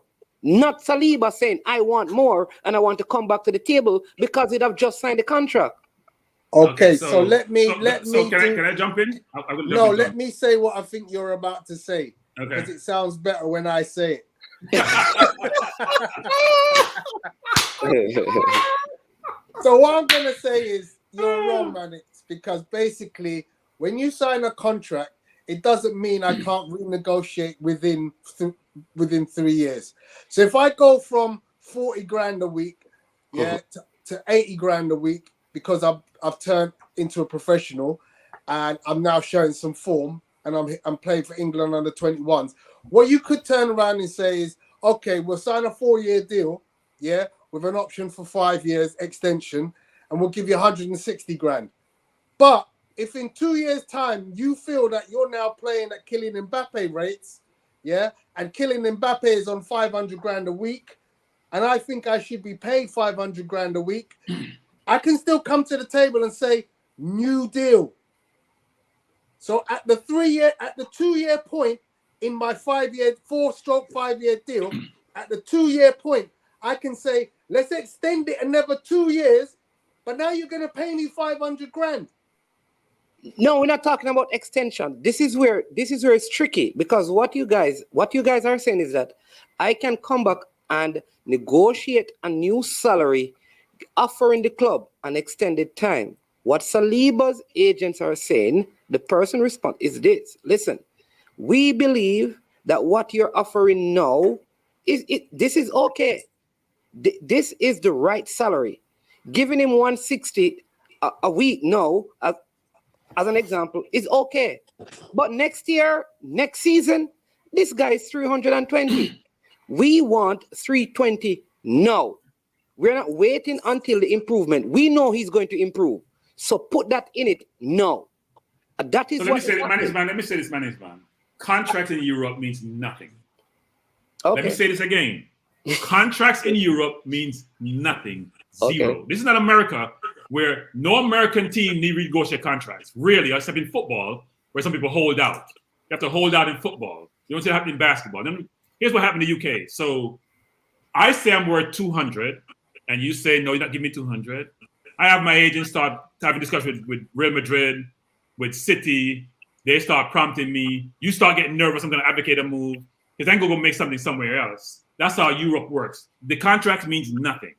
In American sports, they actually mean something. They can hold to the contract. Even football, you hold out, they say, you know what? We're going to find you XYZ on their day. We're not paying you, especially if they have replacements. This is not Europe, where they're more about in the player's corner than in the team's corner. So Ramsdale's contract is being renegotiated. Martinelli, who have an option to extend to 2024, will be renegotiated. Because they know in Europe, contract doesn't mean what it does in other countries, like the US, for example. I think what they're saying, Saliba, is he's been touted, which we all do, to be the next Van Dijk. You know what? He's playing like Van Dijk. He's been here for 2.5 years. He's concerned about Arteta still, even this time and day, pay us. Or else, you know what? In a year's time, we can walk. Just like Eddie got $100,000 for being a bench player because he could have gone to Crystal Palace.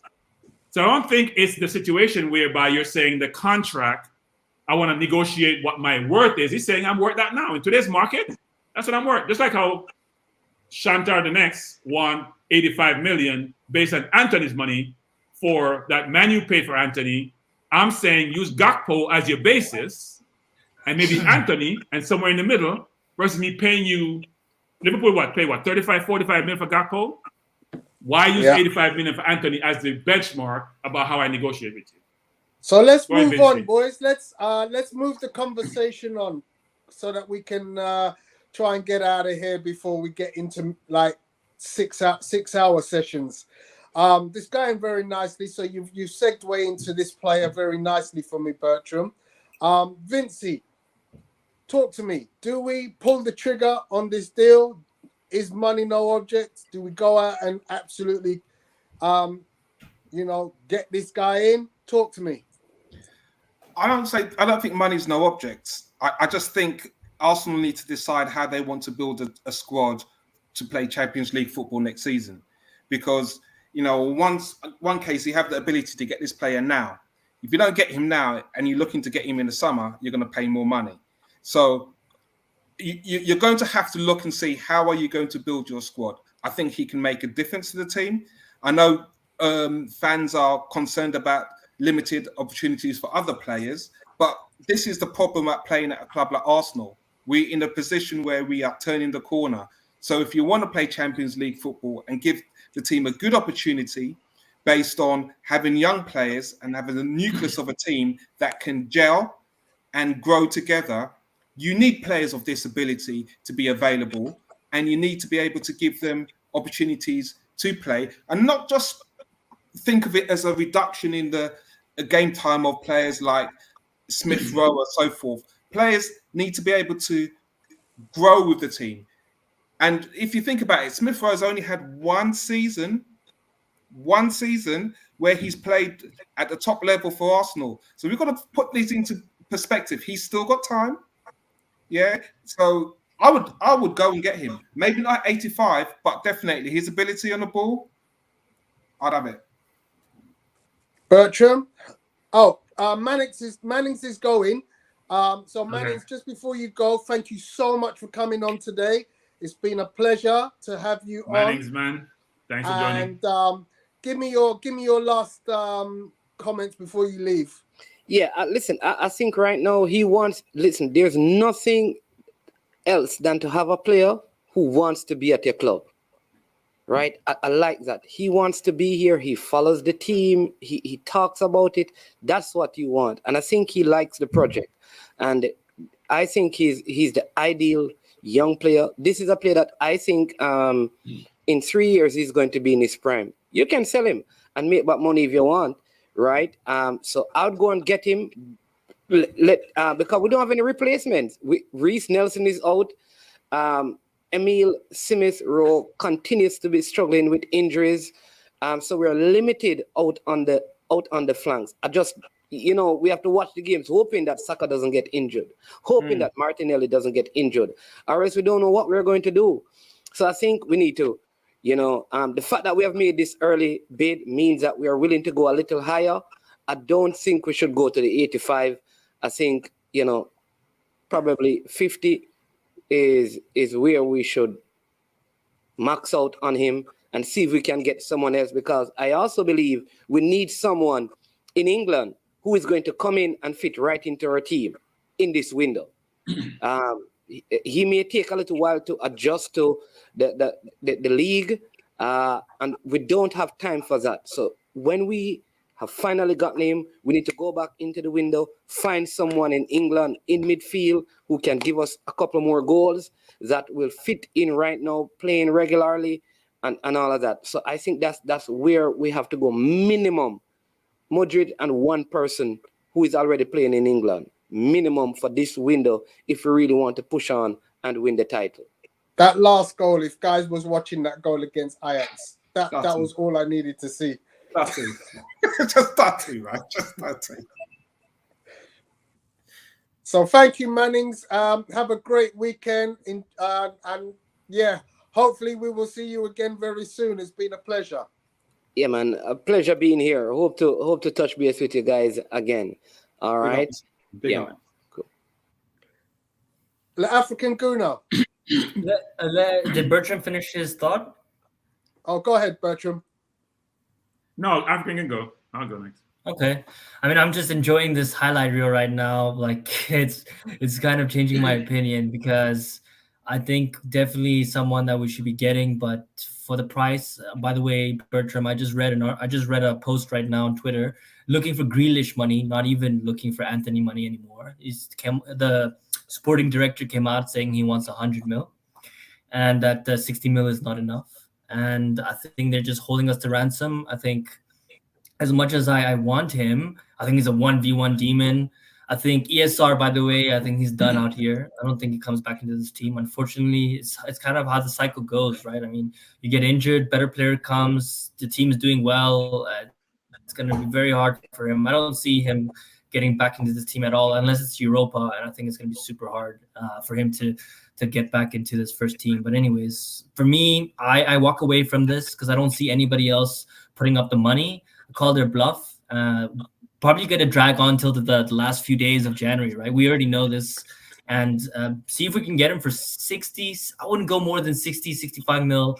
That's around Pepe money. We're talking about close to Pepe money there, right? So yeah, 65 million. I mean, I haven't seen a player twerk like this for Arsenal in a long time. I don't know who was the last player who's done stuff like this. I mean, he's openly posting, right? I mean, we haven't seen something like that for a long time. Obviously, done the interview with Zinchenko's wife and everything. I mean, all the signs are pointing towards him wanting to come.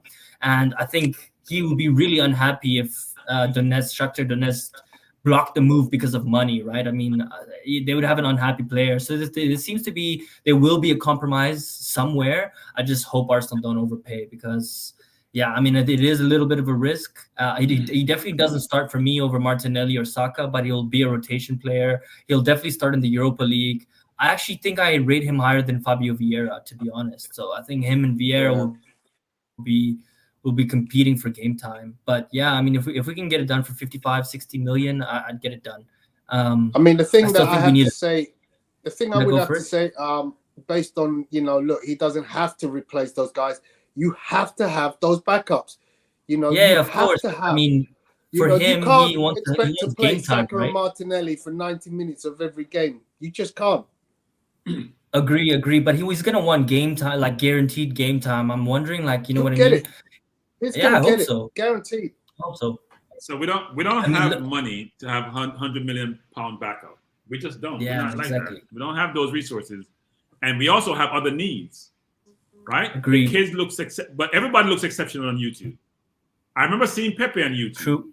frankly, and he looked exceptional on YouTube. But they only show you the positive; they don't show you the negative. Now I read up on the kid; he was a head case until the guy from Southampton from Brighton became his manager and got him settled down because he was a head case for a while. Hopefully, he's now become more mature because he was younger then. And I also heard somebody in TalkSport talking about him. They've seen him for the Ukrainian national team, and so they're surprised that he's been quoted for the price he is. Now, the thing I like about his game was the speed more than anything else. Anyone can chop up and he's direct. Someone, but I think he's direct and he's very, very quick, it appears. And you need that, right? We only have that in Martinelli. We don't have that in the other parts of the team.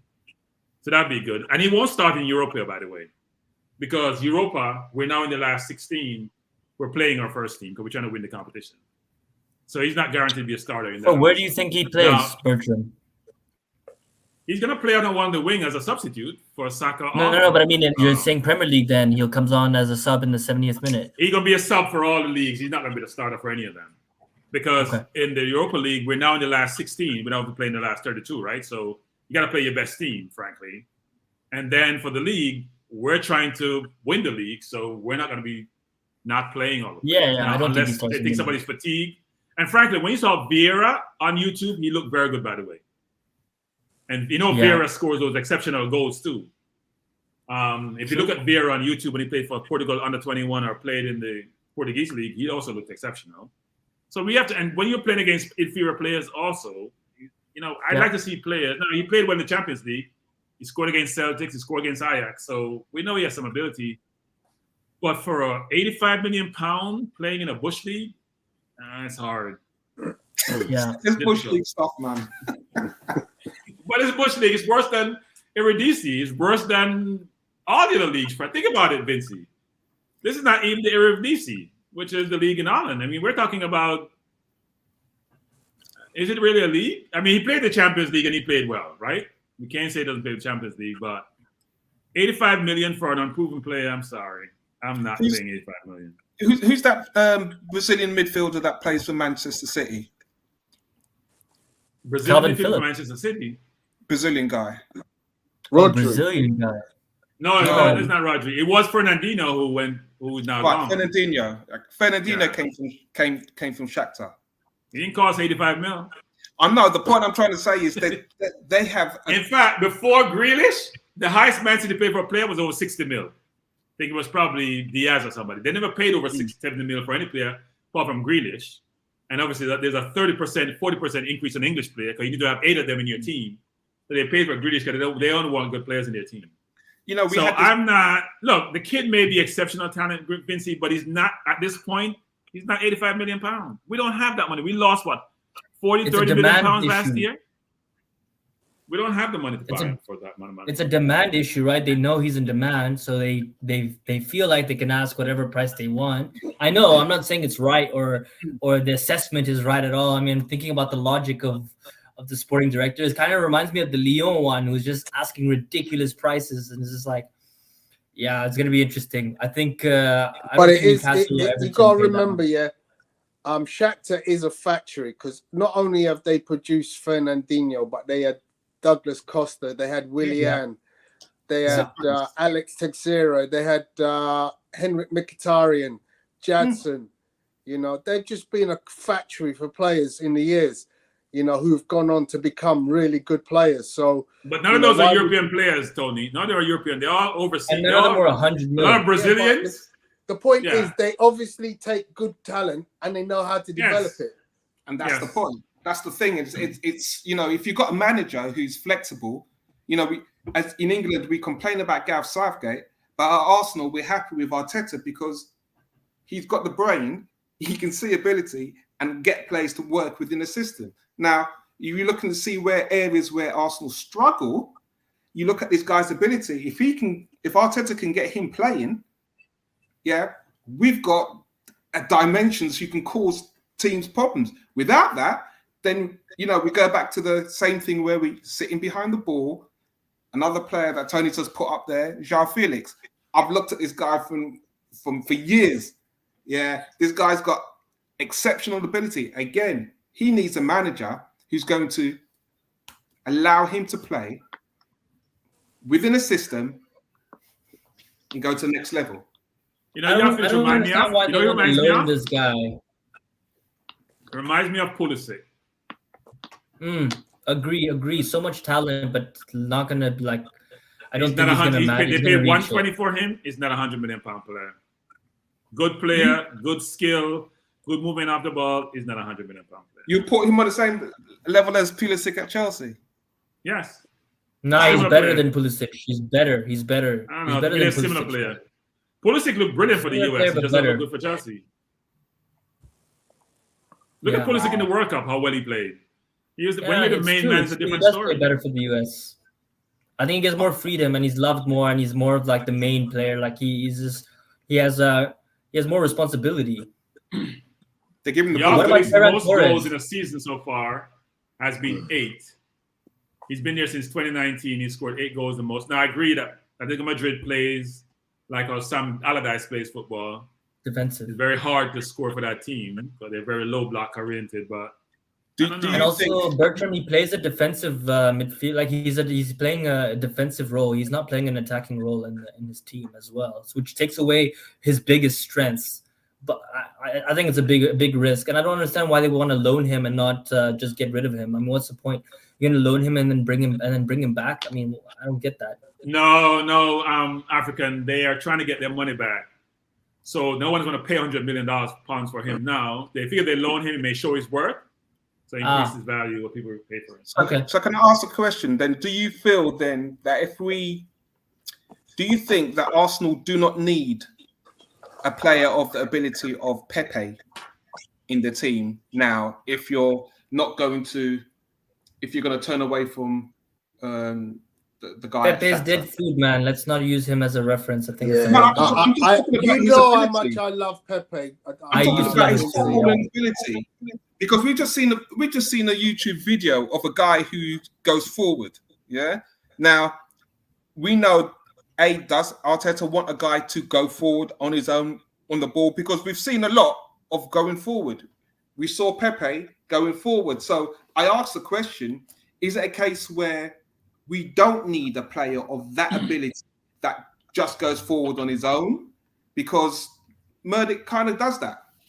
And Pepe kind of did that. Murdoch reminds me of my favorite player. Murdoch reminds me of my favorite player. Except there seems to be an end product there.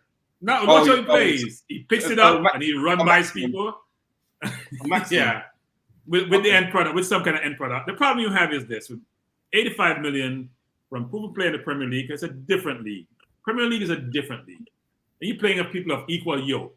You're not playing against scrubs all the time. You can just run by them. You're playing against quality defenders, quality midfielders, physical league. It's a different league. 85 mil, I could see, you know what? 60 mil with incentives. So therefore, he scores a certain amount of goals, I give you more money because he's producing. I'm not giving you 85 mil up front, plus incentives. I'm not doing that. So, guys, I've put up a picture. This comes from a source that ranked the top scoring players in Europe right now. So, number 1 is Erling Haaland. Number 17, above any Arsenal player, is Folarin Balogun. Interestingly, above him, the only other player that was related to Arsenal is Alexander Lacazette, who's actually on 9 goals this season. But like I said, if you're in the Bush League, you should be able to score goals. I rest my case. I rest my case. It's a perfect example. We've had Lacazette in the Premier League, can't score a lick. And he goes to and Pepe. Pepe is scoring goals, by the way. Don't forget, Pepe has about 5 or 6, doesn't he? Yeah, he does. Right. Some are penalties. Lakai scoring goal. Balogun, who didn't get a fair run, but when we saw him against Brentford in the first game, he struggled really badly. That killed him, frankly. If he played halfway decent in that Brentford game last season, he'd be in a different situation. And even in the Europa League, he wasn't hitting the ball off the cover. Well, he didn't play Europa last year. League Cup, not Europa. He didn't play Europa last year. But it's been tough, right? But it's not. It's not the yeah. So no, Tony, I wouldn't pay 85 million for state minimum. No, no, I would not. But I'd pay 50 for him. I'd pay 50. Right. I'd pay 50 for him. Okay. All right. So where are we at? Let's have a look at the league table. We're currently sitting pretty on 40 points. Do we have the points predictor that we had? Can we pull that up? Do we have that in handy? I don't, unfortunately. I'm curious to see how I'm tracking towards it. Yeah, Apollo has that on his computer, so he would need to be in the room. He's on his way to Dartford at the moment, so he is in the chat, but we're not able to bring up that data. But we'll certainly get that again at some point where we'll be able to review where we sit. But yeah, I mean, look, that table is looking kind of nice. Look at those goals against. That's ridiculous. That is ridiculous. Newcastle has less than us, by the way. Newcastle is 11. Yeah, but we still got to play another game. But if you look at the transformation of what Arsenal have over the last 2, that is just ridiculous. No, but we weren't scoring either, Vincey. We used to score 50-something goals the last 2 seasons, right? 53, correct. 51. Yeah. We have 36, so we're scoring and we're preventing goals from being scored. That's why we had the table. Yeah, excellent analysis there. What else have I got for us to look at? This is an interesting one coming up.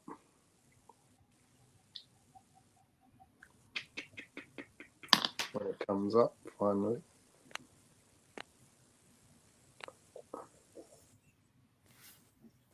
Oh, I uploaded the wrong one twice. So what do we think, Jack, guys? Obviously, we got Brighton on the last day of the year, 31st of December. away. Difficult fixture. One of a set of fixtures that obviously, you know, we put that into a group together with Brighton, Newcastle at home, Tottenham away, and then Manchester United at home. That's 1, 2, 3, 4 fixtures that really are going to define our season, I do believe, because I think if we come out in any healthy way after those 4 fixtures in the Premier League, I don't see how we're not fighting for that title come the end of the season, because we still have, if we can maintain a gap, especially, you know, beat Newcastle, we create even more space between us and them. Same with Spurs. What are your thoughts, Irfan?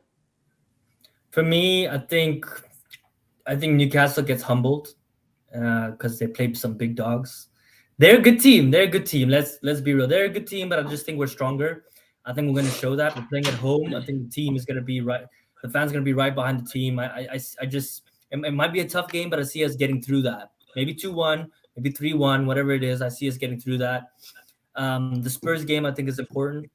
I think, yeah, that one you never know which way it's going to swing. But the really important game for me, I think, is the United game, because we just can't seem to beat them for some reason. I think playing at home again is a super important game for me. I think, yeah, getting through all these, as long as we don't lose any of these, I'm happy to tie even the Spurs game and the United game, a worst case scenario. But yeah, I see us breezing through this. I don't fear Newcastle at all. Honestly, I really do think we're going to blow them out the water. I just think we're just too much. We're just that much stronger. Bertram? I don't share African Guna's perspective on Newcastle. I watch them every week. They've won 6 in a row, scoring a lot of goals. Remember they started the season really poorly, you know, and they have won 6 in a row. They're just flying up the table. I think what they have is a very solid, well-coordinated unit. Guimaraes, Willock. Don't make me laugh. Bertram, what's your score prediction for that game? You don't think Willock is playing well? No, he is, but he was always Newcastle level. I always said that to you guys. They wiped the floor. Last year we went to their place and they wiped the floor with us. It wasn't even close. No, they did. And we were playing for top 4. Now everyone said don't go back to last season. I'm just saying they played City this year. They were up 3-1. Yeah. The City came back and beat them, and they're even stronger than they were then because they've really solidified their team. Their defense is very strong, very physical. I think our biggest challenge is injuries. If we lose Partey, if we lose one of our center half, even though Ben White can rotate over, if we lose one of our wingers, if we lose our center forward, we're in trouble. We don't have any cover up top. You still dodged my question. What's your score prediction? I'm coming to your score. I'm coming to the score. We don't have any squad. I'm telling you, our biggest problem is not the teams we're playing, because we're gonna beat Man U. Yeah, but we know we have any injuries. I expect us to beat Newcastle 2-1. It'd be a tough game. They don't give up goals. They give up 11 goals all season. Think about it. And 3 of those goals were the City. They gave up 3 goals to Man City. That means they only gave up 8 goals in 15 games. That's about less than, half a goal a game? That's brilliant in terms of defensively. So look at Newcastle's attack. Getting goals from Man. Wait. By the way, Isak and Wilson have been out, by the way. For a number of games, Wilson and Isak have been out. In fact, Wilson they didn't play the last. Wood started the last game, so they're getting goals from everywhere. Frankly, Isak's only played 3 games. Yeah, I mean, honestly, I don't think he's gonna. Wilson played 6 games and Isak played 2 games. So I don't think he's gonna be ready for us anyway. Wilson should be. Yeah, Wilson should be. I'm looking at this table because to me it kind of tells me, you know, where the threat is for Newcastle.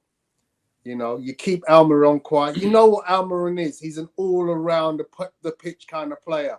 He's literally like their equivalent to Odegaard, because he can pop up on the left, he can pop up on the right. He'll come through the middle. You know, he makes late runs. You know, whereas Wilson, he's done well, considering that he's only played 12 games. So, you know, 6 goals in 12 games. is not a bad return. And considering our top scorer is 4 players on 6 goals. Grimares, not having the goal return that, our midfield dynamo is, but still a very, very good player. And then Wood, I don't think Wood gets in that, to be honest, if Wilson's playing. For me, it's Trippier. Trippier is there. He's really running the show for them right now. If we stop he's him, got 5 assists, isn't he? Yeah, he's crazy. He's giving my FPL like a lot of points right now. So I know he's been playing really well. I think if we stop him, we stop Bruno, and we stop Almiron. I think we're in good shape. I think we're looking at Newcastle the wrong way. They're playing 3-1. as a team. We'll come back to this conversation. You said 2-1. Wait. Hold up. We're confused. We're looking at Newcastle as individuals. No, they're a team. Yeah, of course. You can't. I tell you, I watch them every week because I always watch Willows. I'm watching them every week. So are we. They're a team, Tony, that giving up 11 goals.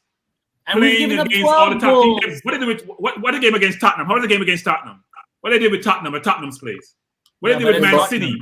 Yeah, but they only got a draw against Tottenham. What did we do with Liverpool? What did we do with Tottenham? They play them at their place. We've never beaten Tottenham. We struggle at Tottenham's home. We're gonna play them at their place. We'll see what happens. We're gonna smash them. But this goes because it's a home game. I'm way more confident. If we were playing away, I don't think I would have been as confident. I would have said a draw. I'm just saying that don't look at the stats for Newcastle. Look at their play as a team. They're playing for each other. They don't have the name players like some teams do. They don't. Even St. Minimum has played 10 games, and some of those games he came on, so he hasn't started 10 games, right? But look where they are in the table, and look how much goals they have given up and goals they have scored. They get goals from the defense, 1 goal here, 1 goal. They get goals all around. They've scored 4 goals less than us. They play 1 game more. They're giving up 1 goal less than us, and we play 1 game more, 1 game less. So I treat them as a team, not as individuals. This is what goes back to what I was saying all along. We talk about Eddie's stats and we go, 11 goals in 11 starts. Well, 11 goals, and the reason why I said it's 1-on-1. So if he scores 1 goal, some fans are happy about it, but you want more goals from the striker. So in essence, it's a case of how good the team are that's going to give Eddie the chances to score goals. If he has enough chances, he's going to score multiple goals. And this is how I look at this picture, because this could be a 3-3. It could be a 4-3, because Newcastle score goals. But it could also be a 2-1 or 1-0. So, if he gets an opportunity and he takes it and we win 1-0, we can walk away and say, you know what, job done. Because it's that type of difficult game. But for me, looking at this fixture, as Lafkin Gunnar says, I always do worry about Manchester United, home or away, how we perform in these type of fixtures. And, United are starting to turn a corner. So, and they're buying players. They're buying more players as well. Yes. So it's a case where I watched them yesterday. They're not that good. Well, I don't rate United. I think they have a lot of flaws in their team. What they had Shaw playing center. What was Shaw playing yesterday? Left center back. They wouldn't put Maguire in the field till late. I thought Nottingham Forest was poor. I've watched Man U play. I think they have holes in their team. Anthony doesn't run back, play defensively. I don't think Varane is where he used to be. Dalla didn't play yesterday. They brought in Wan-Bissaka, who played decent, I thought. I think when they play against a team like us, which is running 24/7, running really hard, when they beat us up there, and VAR made a mistake on that goal that Martinelli scored, by the way, and we also were very immature the way we played that game, right? Arteta made changes which a 5-year-old doesn't make. We down 2-1 and he panicked. He's gotten better over time, game management. So we'll see. We're at home. Yeah, but Bertrand, if we don't have any injuries, I don't expect him to beat us, frankly. The thing is, I think in this league, all teams are gettable if they don't play to their strengths. And this is what I'm saying. We've got a situation where actually, we've got a goal scorer up top. We've got players who are returning back from the World Cup. We've got to start strong. If we start strong, especially at home, we have a tendency to win the game. So that's going to be the biggest challenge for us. If we can take our chances, it makes those fixtures beatable and for us to score as many goals as we can, because as I said, we start strong. Teams are on the back foot. We take our chances. We're in the game. So that's how I see how we've got to play now moving forward. Cool, gentlemen. Our show, which was just a little chitter chatter, has 5 now minutes. hit the 2-hour mark. 2 hour mark. So I'm gonna call it a day there. I'm gonna allow you each to have your last thoughts ahead of our Premier League fixture against Brighton, and tell us where you can be found on our social medias. Thank you, everyone who's been listening in, and then everyone who's commented. The African Gooner, take it away. Yeah, no, it was great to be back and see all your faces and hear your voices. Glad that it's on a positive note. And yeah, 13 wins from 15. I'm still a little bit in a shock because this is the best start to a season that I've ever seen in my life, right? So yeah, I hope it continues. I'm really confident in the team. I do think we need a winger. Like I don't think it's Mudryk specific. I think Arteta's just looking for rotation, regardless, because we just don't have options. It would be nice to have Mudryk, but I don't want us to overpay. Looking forward to the Brighton game. I actually was supposed to go to a boat party for New Year's Eve, but I'm declining that because it coincides with the game, and I can't miss the game. So yeah, I'll be staying home to watch the game on New Year's Eve. And yeah, looking forward to the transfer window. It's always fun. You can find me on Twitter, close to 18,000 followers. So follow me there. And yeah, hope to chat with you guys soon as well. Thank you very much. Vincey. Yeah, man. Just I think it's going to be 2-1 Arsenal at Brighton New Year's Eve. Follow us, Arsenal 101, hashtag 101 on Facebook. Also, as I say, like and subscribe to the channel today. And you can find me on Instagram and Twitter on as Tones, TONESQUE, and just keep loving the Arsenal, man. Just keep loving the Arsenal. Excellent. Bertram. Well, I'll say the future is bright. We only have 2 players who are considered to be senior players in our starting 11, which is Xhaka and Partey, and I'm sure they will have cover coming this summer. We have players who are now worth £100 million. I don't think we've ever sold a player for over 50 million in Arsenal's history, which does say a lot. Since we have a number of players, we bought Ben White for 50, and all the players in the defense, I would say, maybe except for Suarez, maybe Tierney, Zinchenko, my center halves, Ben White, all my forward line are probably all worth over £50 million. So even if I have to sell them, they force me to sell them, I'll get money I can reinvest. So it's a bright future for the team, and we have a lot of quality players. So I'm very optimistic about where we are, where we're going, and what the future looks like. And I'm sure the better we do, the more commercial revenues we'll generate. So it's all good going forward. And where can I be found? Either here or Manning's Man, which is I Am Sure Sports, have a program on Saturdays about Arsenal. I'm also there periodically. So Chelsea just signed someone, by the way. David Datro Fofana. Okay. Yeah, pre-agreement with the French midfielder. The French midfielder? Yeah, French midfielder, yeah. Is he? No, that's a different Fofana. I'm opening. I just see That's a different Fofana. I'm opening the article. 1 sec. Chelsea FC. There's a French midfielder my father played in the World Cup, you know. Yeah, no, not that Fofana. He's a striker. Oh, striker. Okay. Yeah. He joins them on the 1st of January 2023. So yeah. They're just buying players. 20-year-old. They are. I saw Omar Hutchinson playing in their squad game, and he looks really good actually. Yeah. Omar Hutchinson, who was with us in the academy and left. Yeah, he looked really good. Yeah, one that we let get away, unfortunately. Well, gentlemen, as I said, it's been a pleasure to see you just before the end of the year. 2022 has ended on a superior high for me, with obviously Arsenal sitting 7 points clear at the top of the table. It's just a pleasure seeing the quality of the football that we're playing. The players have all stepped up to a man. I'm not disappointed with anybody this year. Long may it continue. I hope we can do the business with Mudryk very early so that we can bring him in and get him acclimatized early, because we need that extra body on the bench. We really do. You know, much though we had Crozier Dewberry on the bench against West Ham. You know, much though I like the kid, he's just not ready. Vieira, I think he's going to be a good player for us. Marquinhos needs a bit of help and a bit of time, which is why I think Mudryk is required.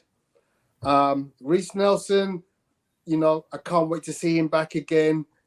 We will, I think, need him down the stretch. Emil Smith-Rowe, I'm really not sure about this kid. I'm really getting. It's beginning to worry me, his injury history now. But yeah, it would be great to see him back at some point. You know, but you know, what kind of state will he be in? Is my worry. Has he been fit the last 4 years? I think the last 4 years he's been injury prone. Yeah, Yeah, When he was on loan, he was injured. Yeah. So that's my worry. You know, he's like Artur. Just, you know what I mean? He might end up having a very short career. Another Jack Wilshere. Yeah. Wilshere, Diaby. We have quite a few of those. So yeah, I mean, you know, let's hope and pray that he can make a good recovery. But yeah, let's get some bodies across the water over onto our playing field, and let's hopefully you know, continue to maintain our place at the top of the league. I think this is one of them seasons. I just think we're confident, you know? we're signing someone, right? Because like I'm like super confident. There's no way we don't sign at least a player like last season. I mean, but timing is everything, Bertram. Irfan. Timing is going to be so essential, because you know, I just feel that there would be such a lift if come Newcastle, Mykhailo Mudryk is sat there in the stand or on the bench. Either way, that's such a big lift. Because we now know, you know what? We're going to have a killer on the bench. Yeah. Yeah, last game we had only Vieira and Zinchenko, and I was like, if we don't get a goal, I don't know where this goal is coming from. Thank you. In the second half. Yeah. Thank you. That was my point. And we've got some tough away games. Tough away games coming, so it's not straightforward. Yeah, that Tottenham United back-to-back, that is where I think that is going to tell us a lot. Because if we drop 6 points there, then things start to look a bit dicey. The way I see Mudryk coming on is the way, you remember when Anthony, he played his first game against us, right? Arsenal. Yeah, and he scored. Right. And he scored. So, you know, that kind of effect can be so big in our season. Or even Reyes. You know, when Reyes signed him. I don't think we touched on it quickly before we end. It was good to see Wenger in the stand after so long. It was amazing. Good timing. Good timing. Yeah, it was great. That's what the players need to see, and you know, it's iconic. It's you know, we go on to win a championship after him turning up now. That I just said, talking about Tony about a push. That's what the guys need to see. They need to feel that. So, yeah, it's great to see. Great to see, man. Well, I would say this, though. Arteta got much more back than Wenger did.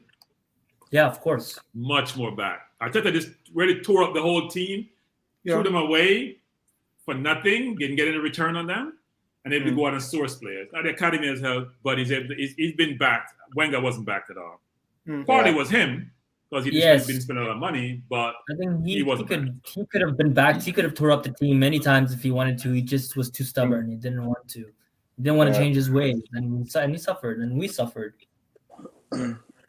Gentlemen, have a lovely time. I will catch you on the next one. Salute. Big up. Cheers. Love. Happy New Year's, everyone.